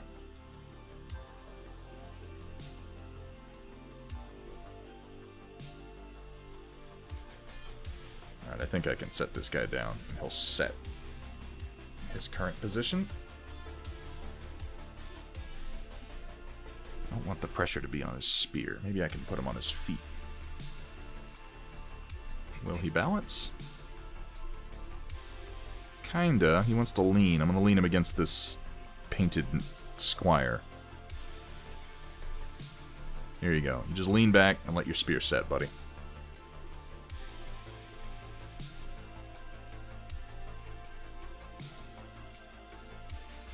Yeah, yeah, yeah, yeah. I ain't afraid of no ghosts. That song is one of the most ridiculous things that anyone has ever written or performed. Ever.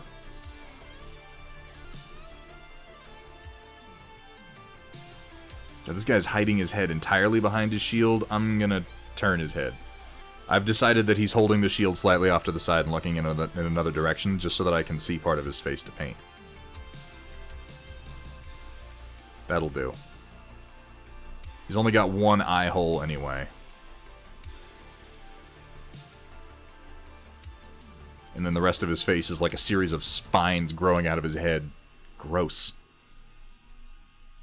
Awesome, Dark Traveler. Did you put it in the storm report? We're going to be getting to that. Oh shit! Oh my god. Okay. I got 2 more guys to do, and then I will have built all the ones that I set out to build tonight. A full sprue's worth.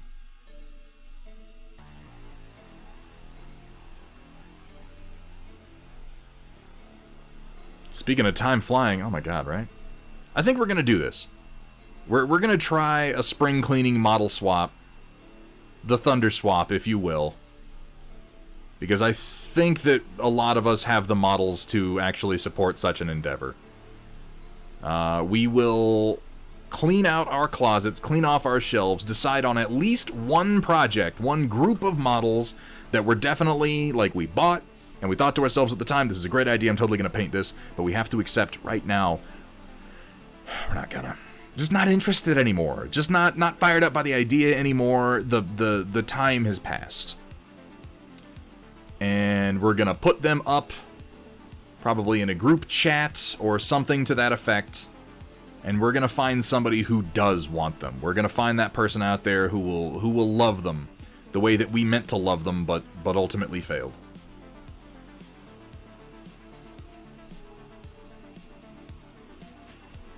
And in return, we will acquire something that we will love, something that we will make, something that we are excited by.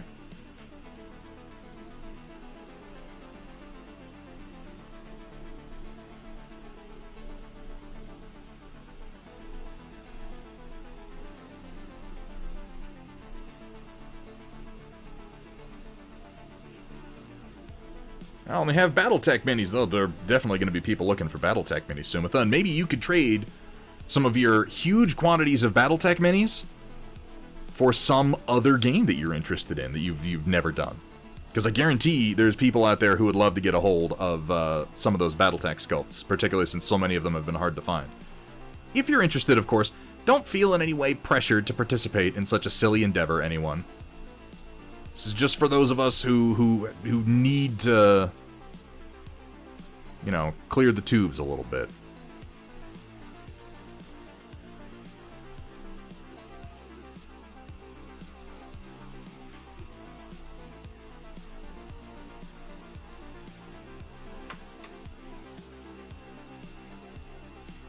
Oh, that's a little rough, nanotanks.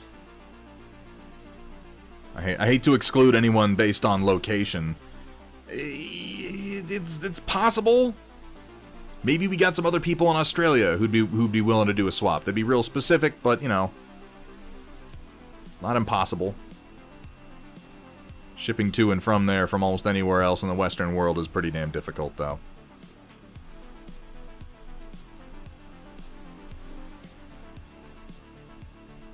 Yeah, unfortunately.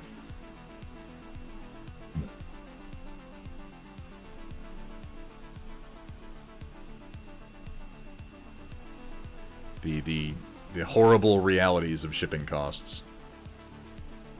I mean, it'd be the same for people in England, like, oh god, shipping anything there is such a pain in the ass right now. And expensive. Oh, this dude's shield came off. Crapola. Let's fix it. Warwolf! Warwolf! Warwolf! Dropping that Prime sub. Warwolf, thank you so much for your support. Thank you for your subscription. I hope you're having fun.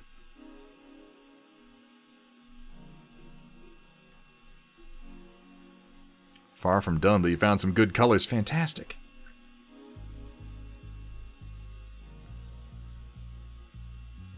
Warwolf, thanks for being here, man. I'm glad that you're enjoying it. Because we're just kind of building models and rambling today. It's nothing particularly special. But, you know, I like to share my hobby time. I'm gonna be taking a couple of days off of the stream next week. It'll be up at the end of the stream here when we get to the last placard. But Sunday and Tuesday I will not be streaming. I think I'll take some of that time to do my closet clean out, and I'll see if we can't get some particulars for how we're gonna do this model swap up next week. Because this is something I'd like to get some gears turning on. Like I said, it is about time. It is about time for me to clear some space and acknowledge at least one or two projects that I just don't have the fire for anymore. And focus my energy on the ones that I do. Like Conquest, like Dead Zone, like Maelstrom's Edge. Like, I've got a bunch of Beyond the Gates of Antares figures I need to move out. I got a bunch of Star Wars Legion figures I wouldn't mind getting rid of. I've got a lot of Warhammer 40k figures I should probably just get rid of because I'm not gonna paint them. Let me think, what else? I've got a lot of Cav Strike Ops that I want to keep, but I did their last Kickstarter, so I have a lot of Cav Strike Ops that I don't want to keep. I just have a lot of Cav Strike Ops. I could get rid of about half of what I have right now.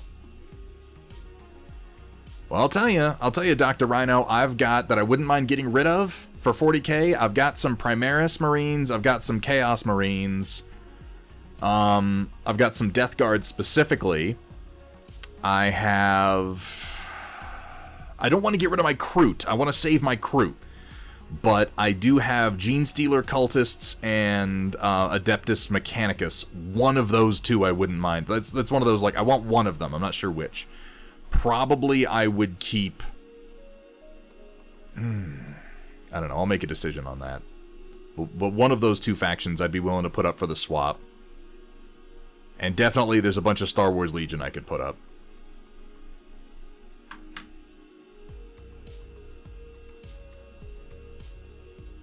So, folks, if this interests you, start thinking about it. Start thinking about what you have that maybe it's just better to acknowledge, I'm not going to do this. Maybe it's better to get rid of it and get something new, something fresh, something that fires you up. Because, you know, sometimes something just sits on the shelf for so long that you're like, I'm not into it anymore. I think it's healthy. And don't worry. Your shelf of shame isn't going to shrink. You're going to wind up with something new. Something from somebody else. I'll probably dig out those Halo Fleet Battle sets. Because I don't think I'm ever going to paint those. Why would I? Like, I'm not super into Halo like I know some people are, and that game obviously doesn't exist. But I'll bet there's someone out there who would love to get their hands on it. Because it's just so unique. You know? And they don't make those anymore. Well, you know, Mafik, you're special, man. You don't suffer like many of us do. You're like Dr. Rhino over here who buys things and then paints them, the fucking madman.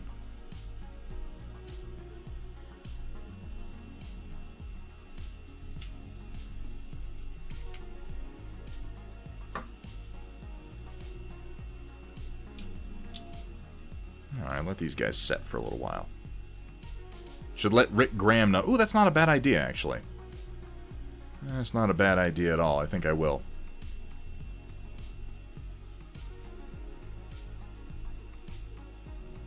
Well, we came up with some fun ideas today, and we built 6 force-grown drones, which is about a tray and a half. I've got more than I need to build, but this is actually going to clear up a significant amount of desk space for me. Once these guys set, I'll go ahead and drill into their feet, and I will drill them into their Fields of the Fallen bases, and then I can get these off my desk and up to my painting shelf. How can we trust someone who doesn't have a pile of shame? How do we know that we can trust you? How do we know? If you're not taking your cut, if you ain't dirty like we are. Alright, actually, I'm going to put these guys up here so I don't smack them with my elbow. They're all setting nice, though. Got some good poses going on. Well, you know, Cookie Mama, I don't see why we shouldn't open this up to all hobbies, for that matter. But I also feel like yarn and crafting supplies like that are a little... You can use that yarn for anything within that hobby. Some of these things, though, it's like, well, I have a bunch of Lord of the Rings minis, and I don't intend to paint them. That's very specific. Very specific. Just seem to never have money when I can get to a store after I buy books. I have a weakness for used bookstores. I can understand that. All right, folks, give me 1 minute. I'm going to hit you with the BRB screen. I'm going to take a quick bio break. I want to fill up my water bottle. I'll be back and we'll roll right into the Storm Report, see what you folks have been posting since last time. Don't go anywhere, because I'll know. I'll know if you go someplace. And you know what I'll do? Well, I mean, nothing. There's nothing I can do. Twitch has not empowered me to do anything about that, so I'll be like, oh, okay. I guess that's life. I'll see you in just a minute.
Let's get into it, shall we?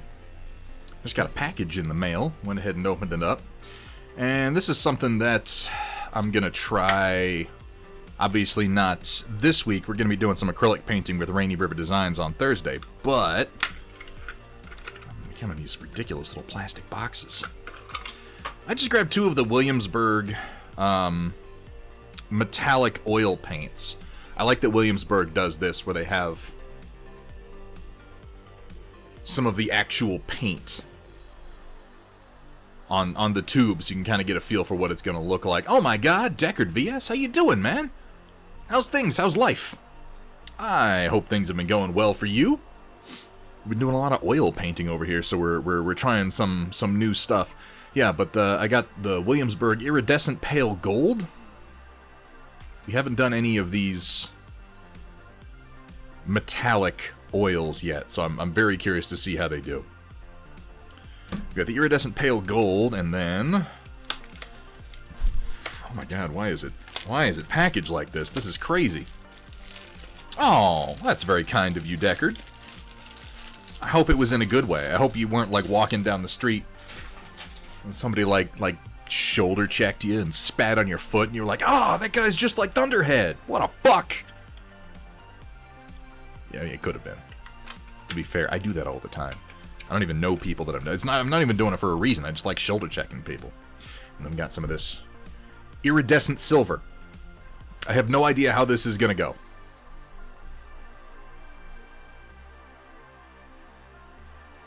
I've heard that you can do some pretty cool stuff with these iridescent metallics, like mixing them a little bit with transparent pigments, and they retain their metallic qualities. So we are absolutely going to have to go ahead and fool around with these and try some test pieces before anything else. Crack myself open one of these. I have an absolute love affair with these Arizona green teas. These things are amazing. Warhammer store and cafe, Los Angeles. Oh, so you were walking around looking at Space Marines and thinking, oh, Thunderhead would like this. Well, you were right. Riot Sister, how you doing? It's good to see you at long last. Hello there. Because Project Dark Fox. Because we just got up and checked the mail briefly, and that happened to be in there. Alright. Let's do the Storm Report. Let's see what folk have been posting. Where's my button?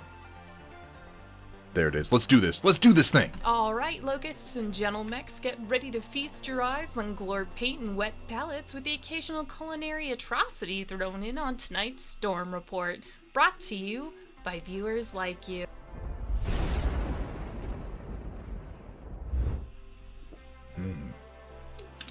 Nom, nom, nom, nom, nom. Delicious tea with honey.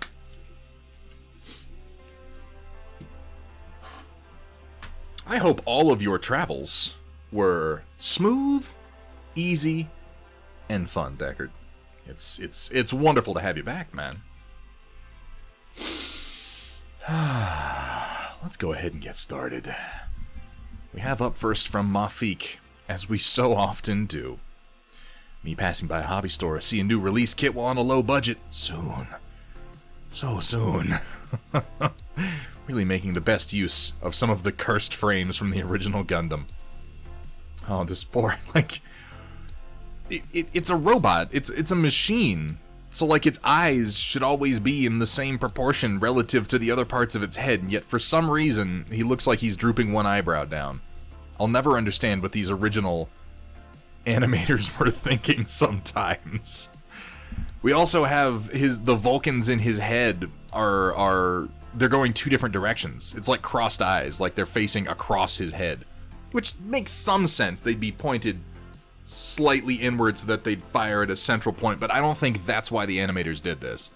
I think they did this because this was the late 70s. I think that's why this happened. Soft metal. Deckard, you got to the heart of it, man. You got right to the heart of it. Did you have fun in the Warhammer store? I don't suppose you gave in and picked up any models. Got yourself a new addiction, a new lifestyle, huh? It could have happened. Going back for sure. Ooh. Gonna take your daughter? Oh, that's awesome. That's awesome. Get them started young. If they're spending all their money on models, they won't have money for the hard drugs when that comes around. And then it can be just weed and paint, just for their whole life. And they'll be happier than most. They have painting sessions there? Fuck yeah, dude. That's awesome. We were just talking earlier about how this hobby, more so than many others, has enriching and rewarding aspects to it. You spend your money on it, which is fine, but instead of getting, loot boxes in Fortnite, you wind up with physical models that retain at least some of their monetary value, and you build skills as an artist, as a builder, as an engineer, as a painter. It is enriching. Here we have from Zofiana, one of our new adherents from last time, who popped in during the storm. Oh, I see why you wanted to post. I see why you wanted to post your orc war boss of supreme slaughter, Zofiana. This sword, I want to say this is from a demon model, isn't it? It must be. But with the big crazy, organic bone hilt on it and everything, and the way the blade is all barbed and coming apart into these very flowy, fiery strands. And then we got an orc war boss body going down here, complete with the grot manning a machine gun on his shoulder, and some poor soul. That's from Be'lakor. Okay. I guess I should know that. I've seen the Be'lakor model enough times at this point. I was watching the State of the Union, was alright, but I got mini stripped and primed. Now have have over a company of Star League ready for paint. Fuck yeah, Phaedros, that sounds productive. Depressed mechas, yeah, he's like, okay. This is a fucking cool conversion. This is really, really neat. Is his hand from it too? It looks like maybe it was... maybe the arm. I'm not sure. I need to look at the Be'lakor mini now to tell where the break point here is. For where this goes on our orc war boss. Look at that. Look at that big old gubbin he's got there on his jaw. I like the eviscerated skeleton, the extra heads hanging from the pauldron here. It looks like we got another chunk of bone over here. I can't quite make out what it is from this angle. The whole arm was. Oh, yeah, that's, as I looked at it, I'm like, oh, this armband here could also be from Be'lakor. Then I realized it could be the whole arm, because it's in a particular pose extended outward like that, and his fist is notably smaller than the one that we have over here. It fits really well. Kind of balances out the sheer size of the war boss. Very, very cool conversion, and I like what you're doing with the red here on the blade. Pretty wild. Pretty wild. Zofiana, really nice work. And thank you for sharing. If you, please. Any more conversions like that, or if you intend to do any more work on this, I would love to see what you get up to. I like how it looks like you're doing some of the checkered patterns on the shoulder and the leg and everything. Very nice. That's just the bonking fist. That's like Mark Hamill and Jay and Silent Bob Strike Back, right? The Wrath of Cockknocker. Here we have from Larabic, a free beast warband from Burrows and Badgers. My palette cleanser when I need a break. So simple yet satisfying to paint metal one-piece models. No, Zofiana, really, that's a fucking great conversion, and I'd love to see some more if you're working on more on this theme. Oh, one-piece metal models. I can see it in this case because they're simple, cartoonish, fairly tight sculpts and relatively small, like our Rabbit Knight. Like our Rabbit Knight over here, clutching his sword. We got a Highland cat, like a Highlander cat over here. You got sort of a Robin Hood-esque doggo. I like this. I like what you've done here with the extra reeds on this base, so that he's peeking suspiciously around. That's pretty cool. What is this? Is this a cow? It appears to be a cow. What's he holding on to there? It's like let's say it's like a shepherd's crook, but I can't quite tell. It looks like it's slightly behind his head there. Pretty cool sculpts. Very nice work. Excellent use of basing.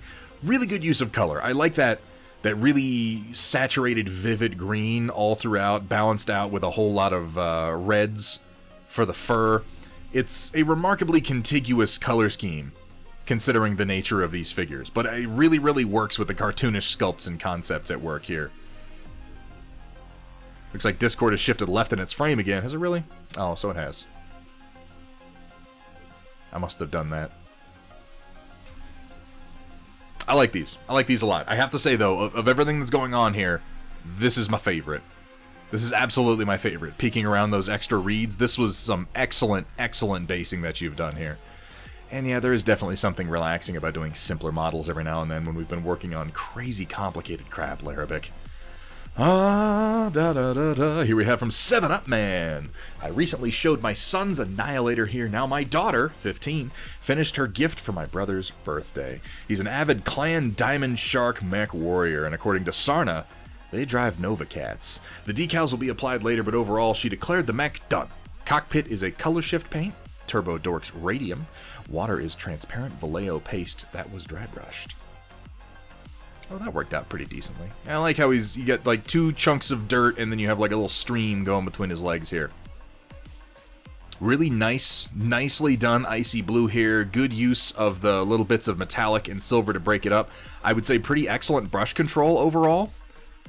Like right here in the hip, I know that these areas are tricky to get to. Also getting these vents without hitting the surrounding blue area, or even if you just slapped it in there and then came in and cleaned it up. Still, excellent attention to detail and brush control. This is a tricky part to paint. This is a tricky part to paint. I would say that using yellow in it was a good idea because the yellow stands out quite a lot next to the blue. You have a good solid color contrast there. Getting in there and doing more complex effects like lensing, or even just a sort of a glow highlight to push it, like, it would make it look, it would make it kind of pop and become more of a focal point, but that's also really hard to do. You need a good brush, a good understanding of what you're doing, and a lot of patience to do that. So I would say that just using the yellow color is a good alternative. That actually looks really nice. Yeah, for 15, this is fantastic. If I had been painting models like this at 15, I would be a much more competent artist now than I am. I like the fade from the dark blue to the light blue towards the center of the torso, with the lightest highlight being right here on top of the head. That is a wonderful touch. We get a dark blue on the bottom and the light blue on top. This is lovely. Please pass along my compliments on this. This looks nice. And again, good choice of, as far as color balance goes, the only 2 yellows I'm seeing, we got yellow here on the cockpit, and then yellow down here for the sort of flocking for the land on either side of the river, of the stream. That works out well. A nice yellow balance, creating 2 focal points. 2 of the places you always see when you look at a mini, the head and the feet. Oh, that's right. Yeah, that's the color shift radium. I don't know. What color does it shift to? Because, yeah, I remember that now. You mentioned this, 7up Man. Turbo Dorks Radium. You might be able to just look it up, but I'm not sure. I haven't used any of Turbo Dorks color shift paints, so I hadn't considered that. But yeah, in person, I'll bet that that's a bit more interesting as you rotate it around. All in all, really good work, good brush control, good highlights. Looks like you did some really solid dry brushing on this. Please, 7up Man, pass along our compliments. That looks really nice. Here we got from Wheezy. Updated my Axeman a bit. The yellow was too flat, so I applied an Agrax Earth Shade over the entire mech, then added some yellow edge highlights. I think it helps. After the photo, I added some metallics to the axe, but I still don't love it. Maybe I would go with a red axe to max the cart. Yeah, that's what I keep thinking every time I see this, Wheezy. Like, I really like what you've done with the yellow, and I think that you are onto something good here, because the yellow was a bit flat. It's bright, it's vibrant, but it was a bit flat. And yeah, doing the little bit of shading and then a little bit of highlighting does a lot to just give that yellow some depth and sort of bring it in line with, because it looked like it looked good before, but it looked like it was just kind of slapped on top of the green as opposed to being more paint on the same hull being affected by the same light sources. Now it looks much more, what's the word I'm looking for? Looks much more Contiguous? No.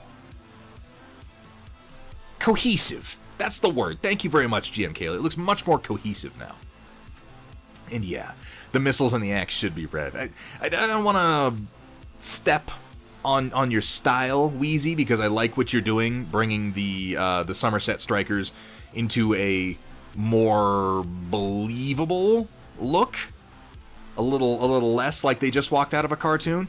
You don't necessarily have to go with the bright orange red that they do in the cartoon, but I do think that indulging in like a deep red and maybe with a little bit of metallic detailing will just bring the look together. Well, because it's just, you look at it now and it's like something's just a little bit off, and it's missing that red.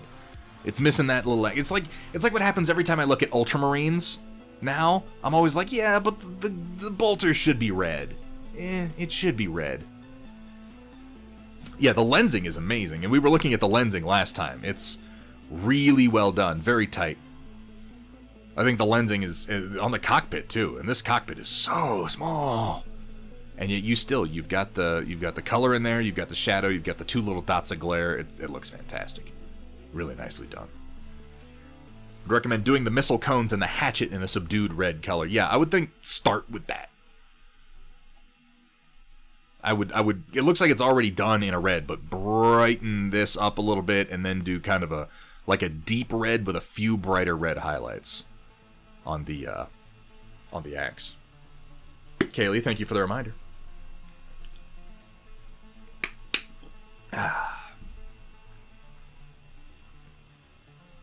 Why do they put a laser on the arm with a hatchet? Still baffles that. So you can chop and laser at the same time. You start shooting the laser before you hit, and then as you strike, the laser hits the same spot as the... It makes perfect sense. It makes perfect sense if you just turn your brain off. Here we have from Magnatorius Maximus Cyber Knight, our very own Metal Core Collectibles. With all of the, well, everything going on in the world... Yeah, I figured getting some extra supplies couldn't hurt. That's probably good thinking. So now I've got a third Mars 2 and 17 liters of resin in backstock. I need to get another Mars 2. I gotta replace my broken Mars 1. It's just sitting up there, and I don't think it's ever gonna print anything again. Along with a bunch of FEPs and mono LCD replacements. This is now my 7th printer overall, and hopefully the Mars 1 will come back once I source some more regular LCDs for it and the last Photon. Unfortunately, my Mars 1 is a Mars 1 Gen 1, and I don't think it has any more life left in it. Even finding replacement parts for it is prohibitive. I'd need to swap the entire motherboard, and at that point I'm like, I'm just gonna get a Mars 2. I'm just gonna get a Mars 2. I love the Mars 2. I love this little workhorse right here. It's a great printer. And really, really easy to replace parts in, too. Red blood splatter on the axe. That's an interesting idea, Automat. Sort of a nod or an homage to the red color without actually painting it red. That could be worth exploring, too. But you can't fire a weapon from the arm you use for melee in the game, though. Yeah, I mean, rules-wise, no. It doesn't make any sense, Sumitha. But I'm saying, like... Look, I'm trying to weave straw into gold here, okay? You gotta work with me.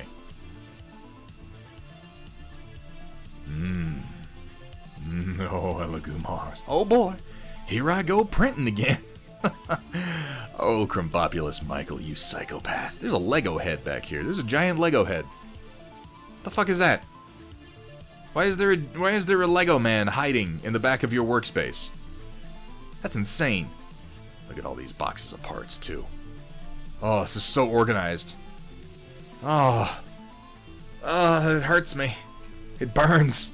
It burns the eyes. You just spot that, Deckard, right here? It's like, I'm waiting for my time. Oh, did he said in the thread that the Legos? Okay, at least I'm not the only person who noticed that. It's a pretty big one, too, because it's next to one of those Home Depot 5-gallon buckets. Those aren't small. Alright. Here we have from, Squared. I must not fear. Fear is the... Oh my god, with a vacuum. Fear is the mind killer. The little death that brings total obliteration. I will face my fear. I will permit it to pass over me and through me. When it is gone, I will turn my inner eye to see its path. Where the fear is gone, there will be nothing. Only I will remain.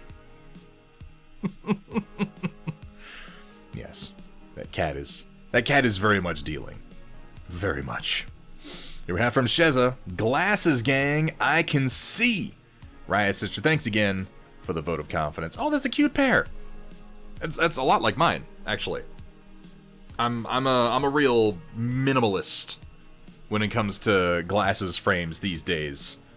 I don't know. I can't do like big frames. Part of my problem is that I have a giant head. Like my head is abnormally wide. Every time I've ever bought like sunglasses or glasses off the rack in my life, I wind up putting them on and it's like the legs bend outward to get around my gargantuan cranium. And I for whatever reason, I found that these simpler styles, if you do have to bend them outward, they don't look as bad, but I'm also able to find usually wider ones. Just because the look is kind of short and wide, you know? Really. Nice looking set of frames, Sheza. I can see clearly now, the glasses are on. Here we have from Kaylee. The road is at an end, at least for this adventure. This final update on this project is all they really need is a clear coat of matte varnish. Thank you so much for the support. I just got another pair of glasses that are sunglasses. I don't like transitions, data nerd. I don't know. I've had a couple pairs that I've liked, but I'm hard on glasses. I prefer to just have a dedicated set of sunglasses. All they really need is a clear coat of matte varnish. Thank you so much for the support along the way, and I cannot wait until the Wayward paints arrive. Oh yeah, that's right. I've actually got a couple of those sets boxed up. I'm going to have one on the way to you shortly, Kaylee. Now that I actually have white and black paint to put in them. The fate of these Swords of Light boys are unknown, but I know I have spoken with you about it, and the offer is still on the table. Yes. Yes, Kaylee, and thank you for the reminder. I'll be in touch with you immediately after the stream. I'm thinking maybe House Davion next, as the new paints will let me more easily do the two-tone colors they seem fond of. I'm really curious to see what you're going to be able to do with some friendlier paints. Know some people who need to pay their bill. I'll see if I can't get some blue-grays in there for you. That might help if that is indeed what you intend to paint next. Look at this. All done with apple barrel and craft paint. Pretty impressive stuff. I actually really like the sort of terracotta yellow. Not yellow, but terracotta red with the kind of yellow highlights. That works out well. You've done a fantastic job on the lensing on all these cockpits. It creates such a wonderful focal point and helps set these paint jobs off. God, the Mech Warrior Online crab is so much better looking than the new CGL crab. It's such a big difference having a cockpit in a place that makes sense as opposed to all the way down here. I have no idea what they were thinking when they did that. It's just crazy. It's just crazy. Kaylee, this is wonderful work. That's a damn good looking company. And yes, I'm going to send you a message immediately after the stream so that we can get that taken care of for you. Here we have from Cabot Girl. This is my first time posting here as my fiancée Kaylee convinced me to do. Wonderful. Wanted to get some feedback on my most recent art. So I'm trying to improve and get back into it after being burnt out for so long. So, I am no expert by any stretch of the imagination or even particularly competent when it comes to two-dimensional art. However, we do have a number of people here in the stream with a lot more experience both creating and analyzing two-dimensional art. So I would listen to chat in this particular case, because I look at this and I just think like, oh, okay, well, you know, I'll give you what I can. It has a fairly nice depth to it, actually. I like the one leg in front of the other. That works for me. I feel like the toes are pointed kind of straight forward. The one thing that stands out to me here is the toes are pointed kind of straight forward, and when people walk, your toes tend to be pointed out away from the center line of your body. So just kind of rotating the toe whoop that way and whoop that way would just kind of make it look a little bit more naturalistic, you know? How often do I stream physical and digital artists? Usually 3 days a week. Mjar Aznabal. I am generally on Sunday, Tuesday, and Thursday.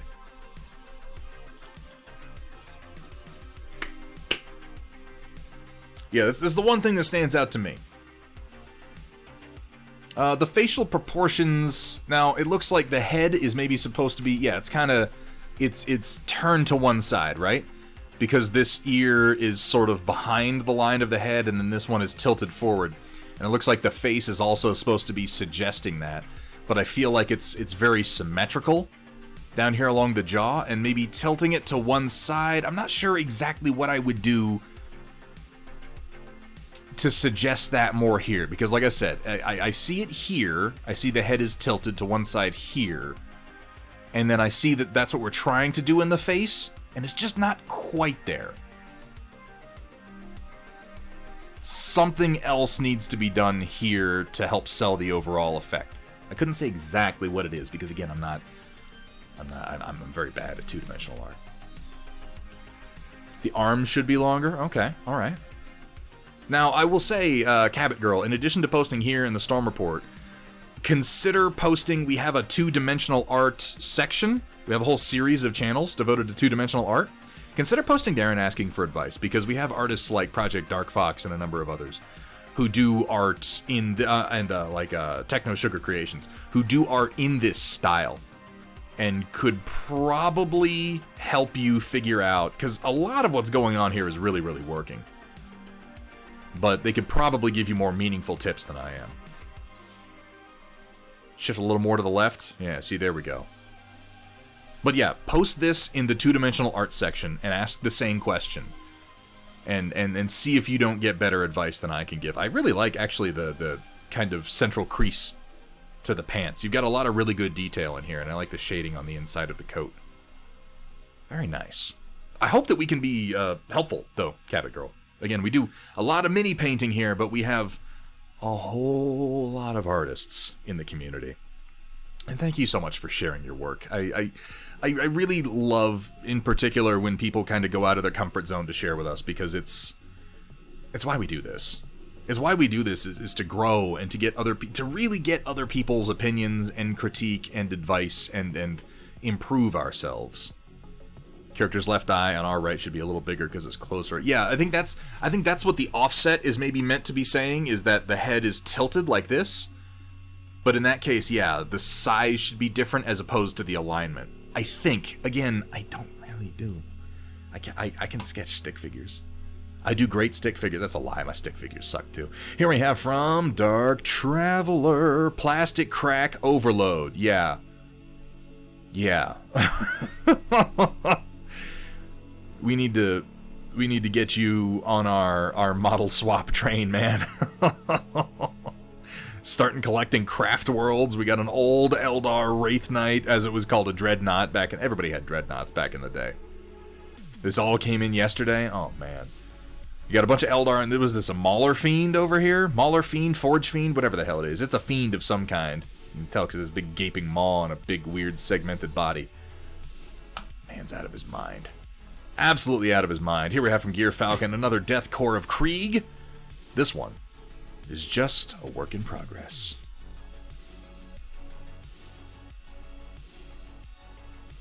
Your highlights are sharpening as you go, Gear Falcon.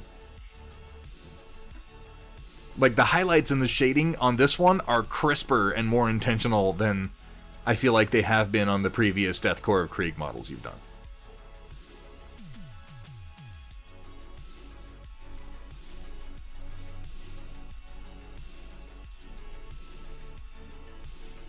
I like the highlighting on the little ampules on the belt. I guess those are probably grenades or something. Oh yeah, they are grenades because he's got a breech load tube grenade launcher, doesn't he? The helmet looks good. The mask looks good. I think this is the... No, I've only got one angle on this guy, so it's hard to... And it's a work in progress. But based on the boots, the leg wrappings, and the bit of cloak that we can see, this seems like the crispest of the ones that you've done. You know what's a problem I keep running into? When I paint like an army and I do them one model at a time, is my latest model is always the best looking one. Because I've figured out how I want to do the paint scheme and I get it right from the start. And I always get to the end of it and I look back on the first one I did and I'm like, oh shit. Well, just kind of gotta let it go. Just kind of gotta let it go. It's the way of things. It is the curse of the painter. I tend to agree, Gear Falcon. I think this is your best work so far. I'm going to reserve that judgment until this mini is finished. And we can see more. Exactly, Deckard. Do not let the perfect be the enemy of the good. Continue pushing on.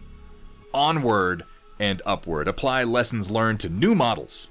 Nature of the beast just means you have to be prepared to paint a second example of your favorite model because you usually start with them too. Yeah, It's also taught me to start with things like grunt infantry, where I don't give as much of a shit, and paint my characters last.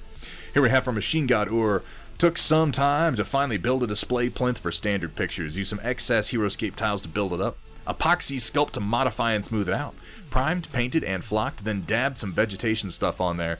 Sure, it doesn't match the basing on my finally finished Ares Games and Minis Stone Lion mechs, but I think it looks really good regardless. It doesn't have to match. It doesn't have to match. We, as gamers, have a well-practiced ability to suspend our disbelief when it comes to basing.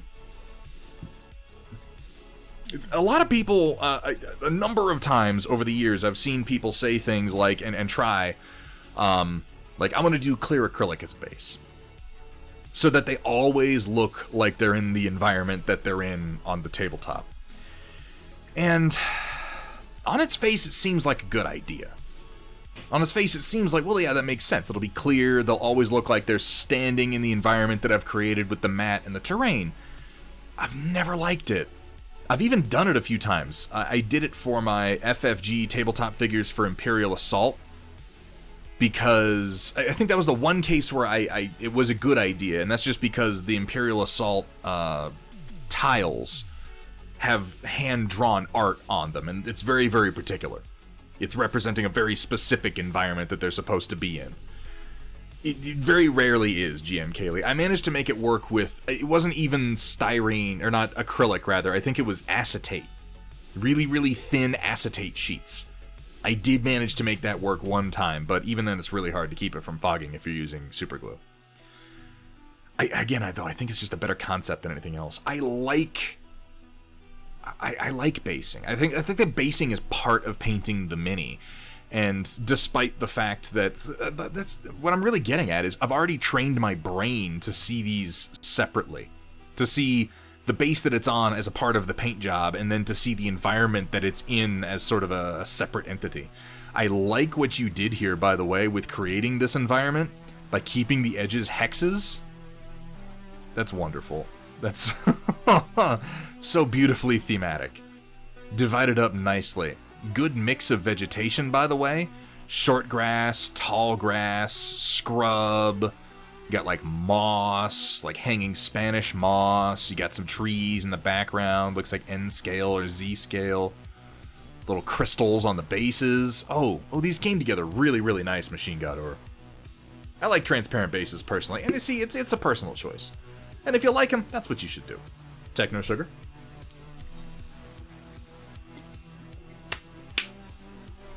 There you go, Deckard. Just paint a bunch of models and then every now and then stop and really try on something.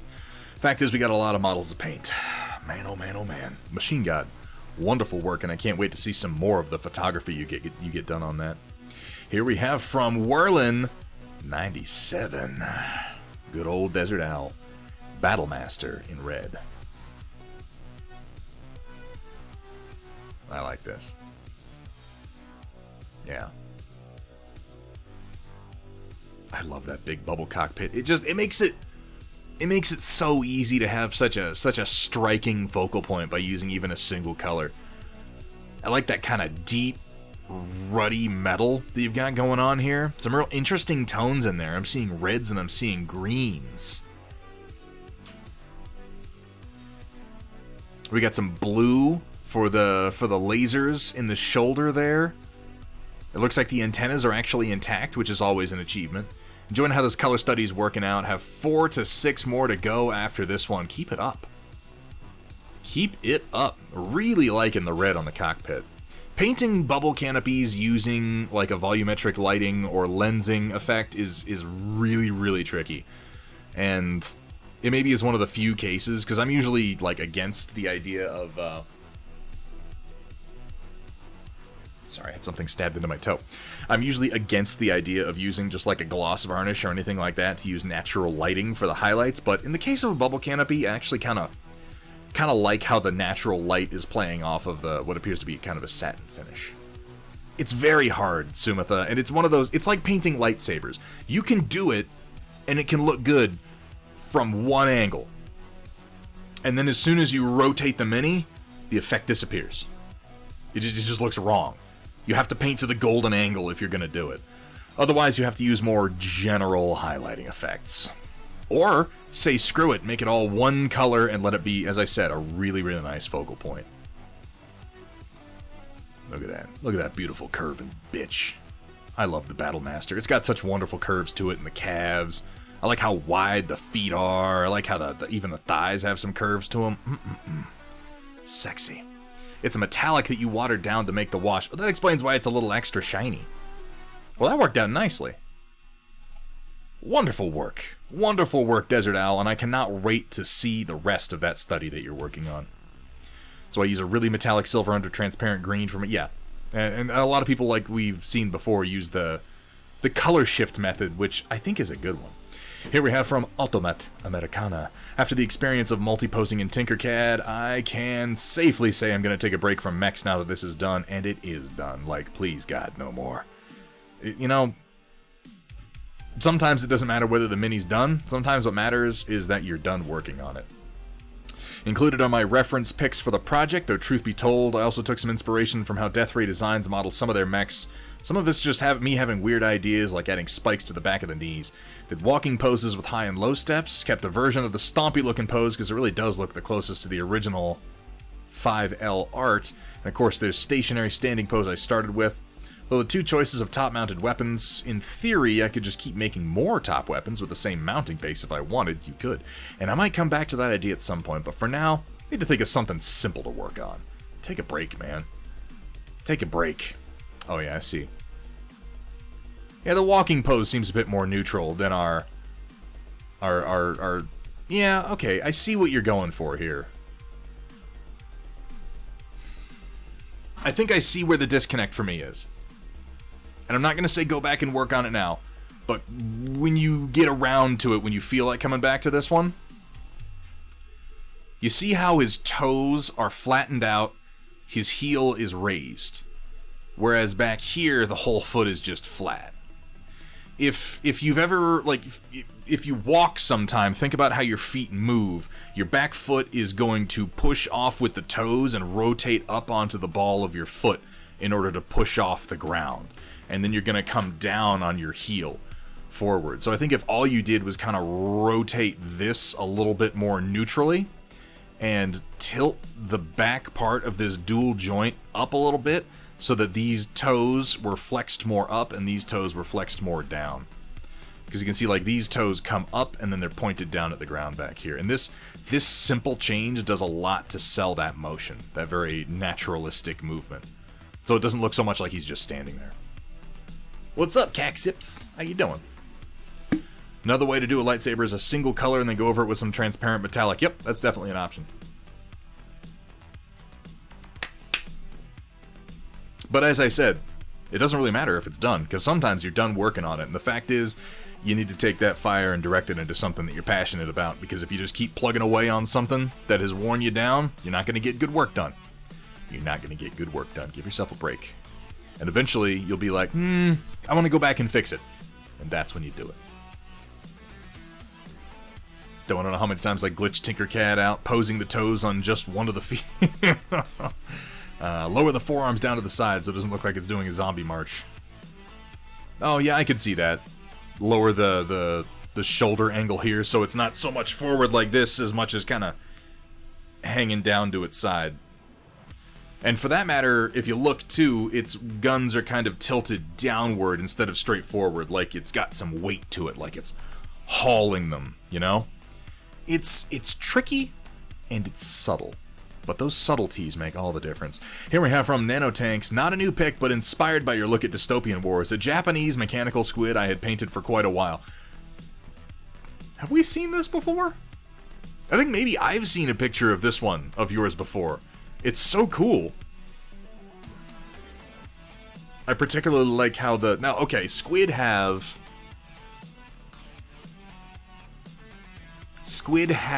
I'm not sure of the number. 6 tentacles and 2 arms. Right? Can anyone confirm that? Is it 6 tentacles? Is it 8 tentacles? I think they have 6 tentacles. They have 10. Okay, so it's 8 tentacles and 2 arms.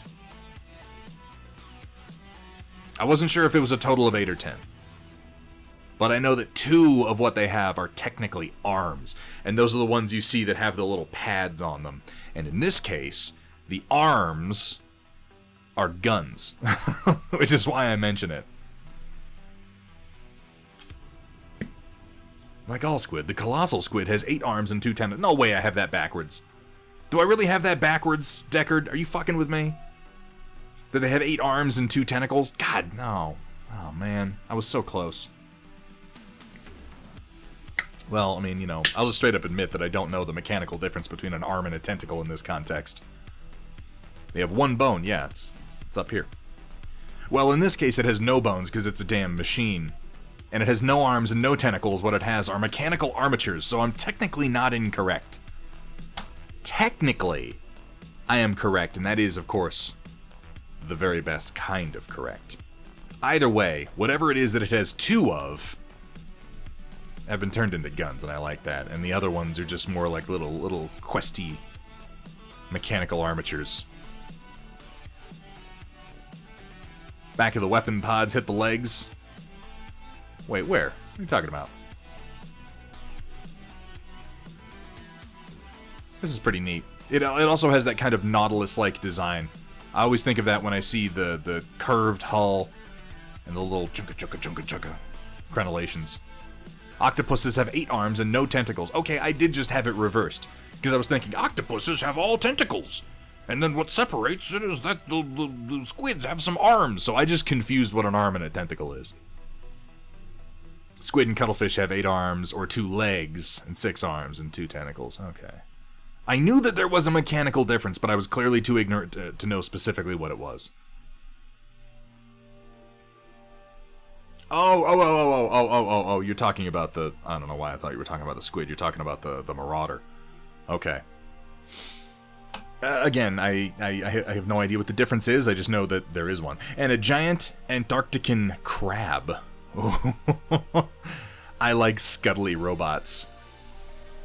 Oh, I appreciate in this that the ends of the legs are straight up and down. That's so cool.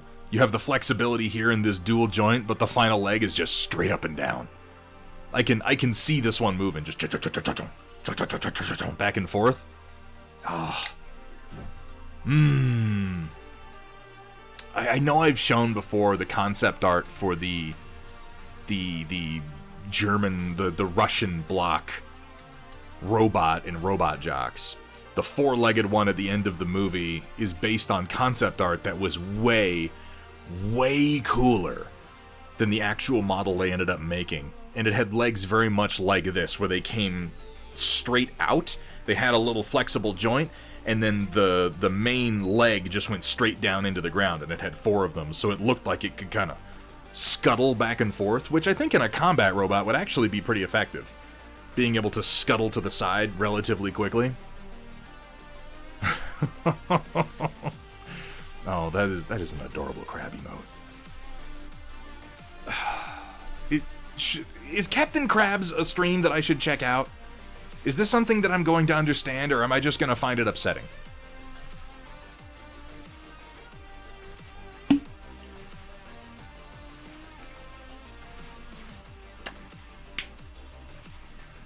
Octopi is the oldest plural form of octopus, coming from the belief that Latin origins should have Latin endings. Octopuses is the next plural, which gives the word an English ending to match its adoption as an English word. Now, I can appreciate a good pedantic argument about Anglicism of words. Anglicism. Anglicization? Now, there's an irony in me not knowing how to conjugate that particular word. Let's just move on. Let's move on before anybody realizes how much of an idiot I am. I love the crab bot. I love the squid bot. I like animal bots. What can I say? Oh, sliding in at the last minute because I've been busy in the kitchen trying this recipe for peanut butter bread from 1932. Great Depression recipe. Oh, this'll cure your Great Depression right up. This bread calls for 2 cups all-purpose flour, pinch of salt, 1/4 cup sugar, 4 teaspoons baking powder, 1 1/3 cup moo juice, 1/2 cup peanut butter. Split at the top of the knife to prevent overflow before baking at 325 degrees for 1 hour, 10 minutes. Turned out great. Has a nice tender inside, but a crispy, crunchy, peanut buttery crust. Nobody better lay a finger on my peanut butter bread. Oh, that does look good. Particularly if this wonderful smooth exterior is crispy. Oof, ooh. Oh. I'm glad this is towards the end. Because this is doing things to my mouth. Here we have from Sumitha. I felt attacked by this, so I decided to share the feeling.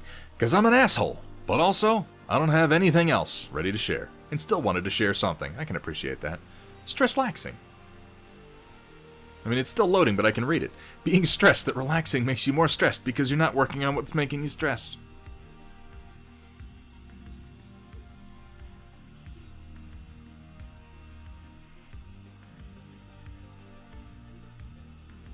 I hate this.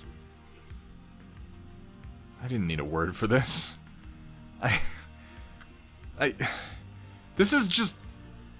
Look, we don't need to define everything, okay? Sometimes it's just a mood. Sometimes it's just a vibe. Sometimes it's just that horrible, horrible truth that you're mostly trying to escape. And then you go and you put a word to it, and now I'm gonna think about the fucking word. Is there a word for being stressed by the description of your stress? Okay, let's, yeah.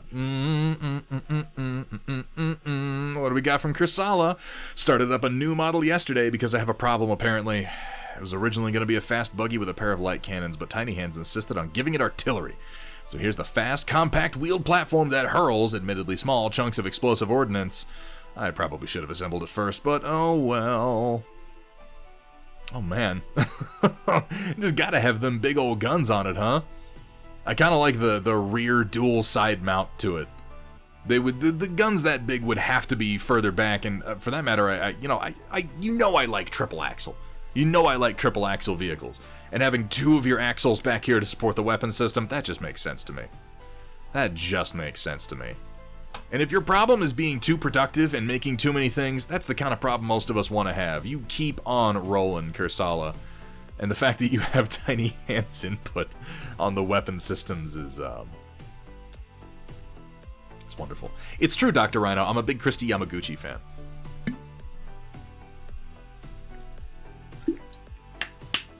The problem is starting new things. Oh, I mean, I think that's just everyone here, except for Dr. Rhino, most notably. Yeah. Is that a blackjack torso and head on a vehicle body? I mean, it is... It does look like the blackjack's arms, and then you just cut off the head and stick it on the front.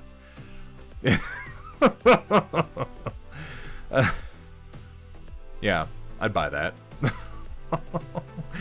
Well, I mean, it's a damned interesting profile, Kursala, and that is an important first feature. Deckard VS dropping that tier 1 sub, hitting 6 months. Man, where does the time go? Where does the time go, Deckard? I mean, like, really, I'm asking you, where does it go? Is it, like, someplace? Can we go there? Can we get it back?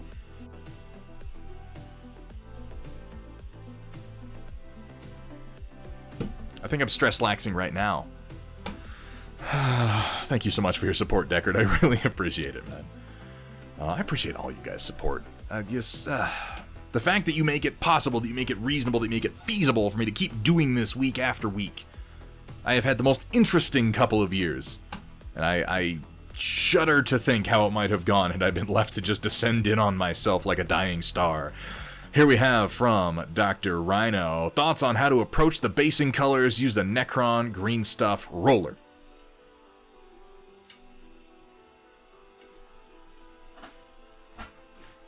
So, I like what you've done with the Shuriken cannon here. The use of green here really balances the green of our arm Dagron. So that's a nice touch. The red, we're kind of picking up again in the red here, and a little bit of the red that's in the Galaxy Cloak, which, by the way, looks really, really nice. So I'm gonna say... Oh, that's awesome, Deckard. We'll have a great story time. That's wonderful. I'm gonna say that this is what we should be echoing. I'm gonna say something in an ivory tone, some kind of like marbling effect is gonna be your best choice down here. If you have to do a glow, I guess you don't really need to. I don't think there's anything in it that demands to be glowing. I would keep it simpler, since you've got so many other bright colors going on here, and the purple is so dominant. I would go with something, draw inspiration from right here for your basing. The sort of bone ivory color, and then the orange of the red hair. We've already echoed the red in the stones on the shuriken cannon, and the cabling here, and again, there's a lot of red in your galaxy cloak. So, draw inspiration from the hair and the shoulder pad, and pick this sort of ivory bone up down here, with maybe some browns and some ambers, and I think that that's going to balance the whole mini really, really well. And yes, this is Inquisitor Frizzle of the Magic School Bus. That this is literally a thing that Dr. Rhino's doing. It's not a coincidence. He's doing it on purpose. If glow, put a crystal in the base. Create a slight glow from it. It's not too late. Technically, no. Here we have from Dark Traveler. Oh, the Dryads. These are crazy, crazy models. I remember when they released these. You have my sympathy. I don't want to try to build these models. Particularly like these ones that are standing up on clusters of roots. Like, I'm sure they're perfectly well-made models. Games Workshop doesn't make bad models. And in before somebody mentions Finecast, that's a very, very niche circumstance of them using a really shitty material so that they can reuse the molds that they made from metal models for Forge World years ago. You know, Dark Traveler, they very rarely do. Taking pictures of models is as hard, if not harder, than painting them in the first place, but that's something that you can work on, and it's something we can definitely give you advice on. I mean, it's a good-looking build. I like the overall color palette. I wouldn't mind seeing some up-close of some of these individual, like, unit leaders and character models. Either way, damn good job building the whole lot of them. Post with points loaned from the community. Oh, yeah, that's awesome. Because, yeah, that would be a This Just In redemption.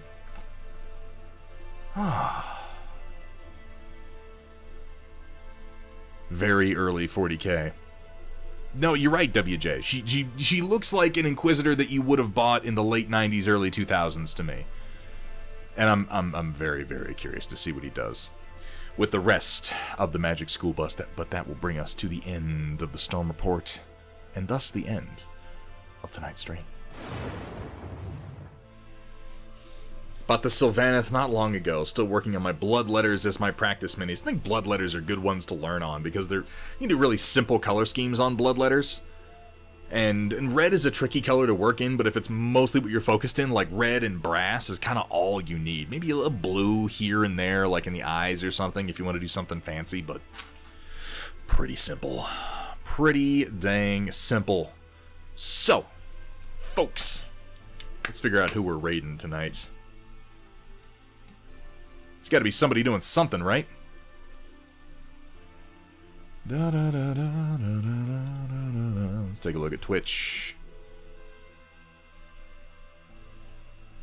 Who's playing Elden Ring? Commander Mittens is going. Sarah's painting is going.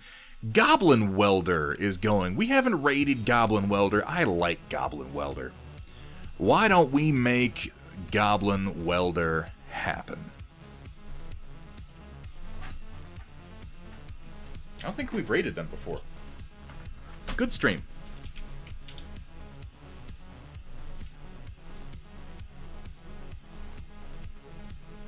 Oh, he's working on some B1 battle droids, the absolute madman.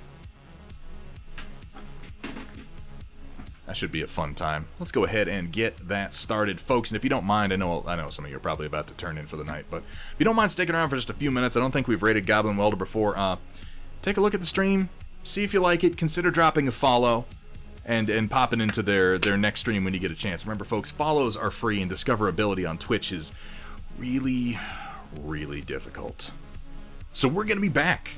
Thursday the 3rd, we're working on some Battletech vehicles. We have a couple of tanks from our very own Kursala at Rainy River Designs, and we got a lot of paints from Rainy River Designs. So we're going to be laying into some acrylic paint and trying to get some quick and easy vehicle schemes done up That should be a good time. I think we'll play around with a few things and some of the crazier paints that are available and see what we can do with it, because why the hell not? We got bases and layers, and we got overlays, and we got tints. We got all kinds of fun stuff.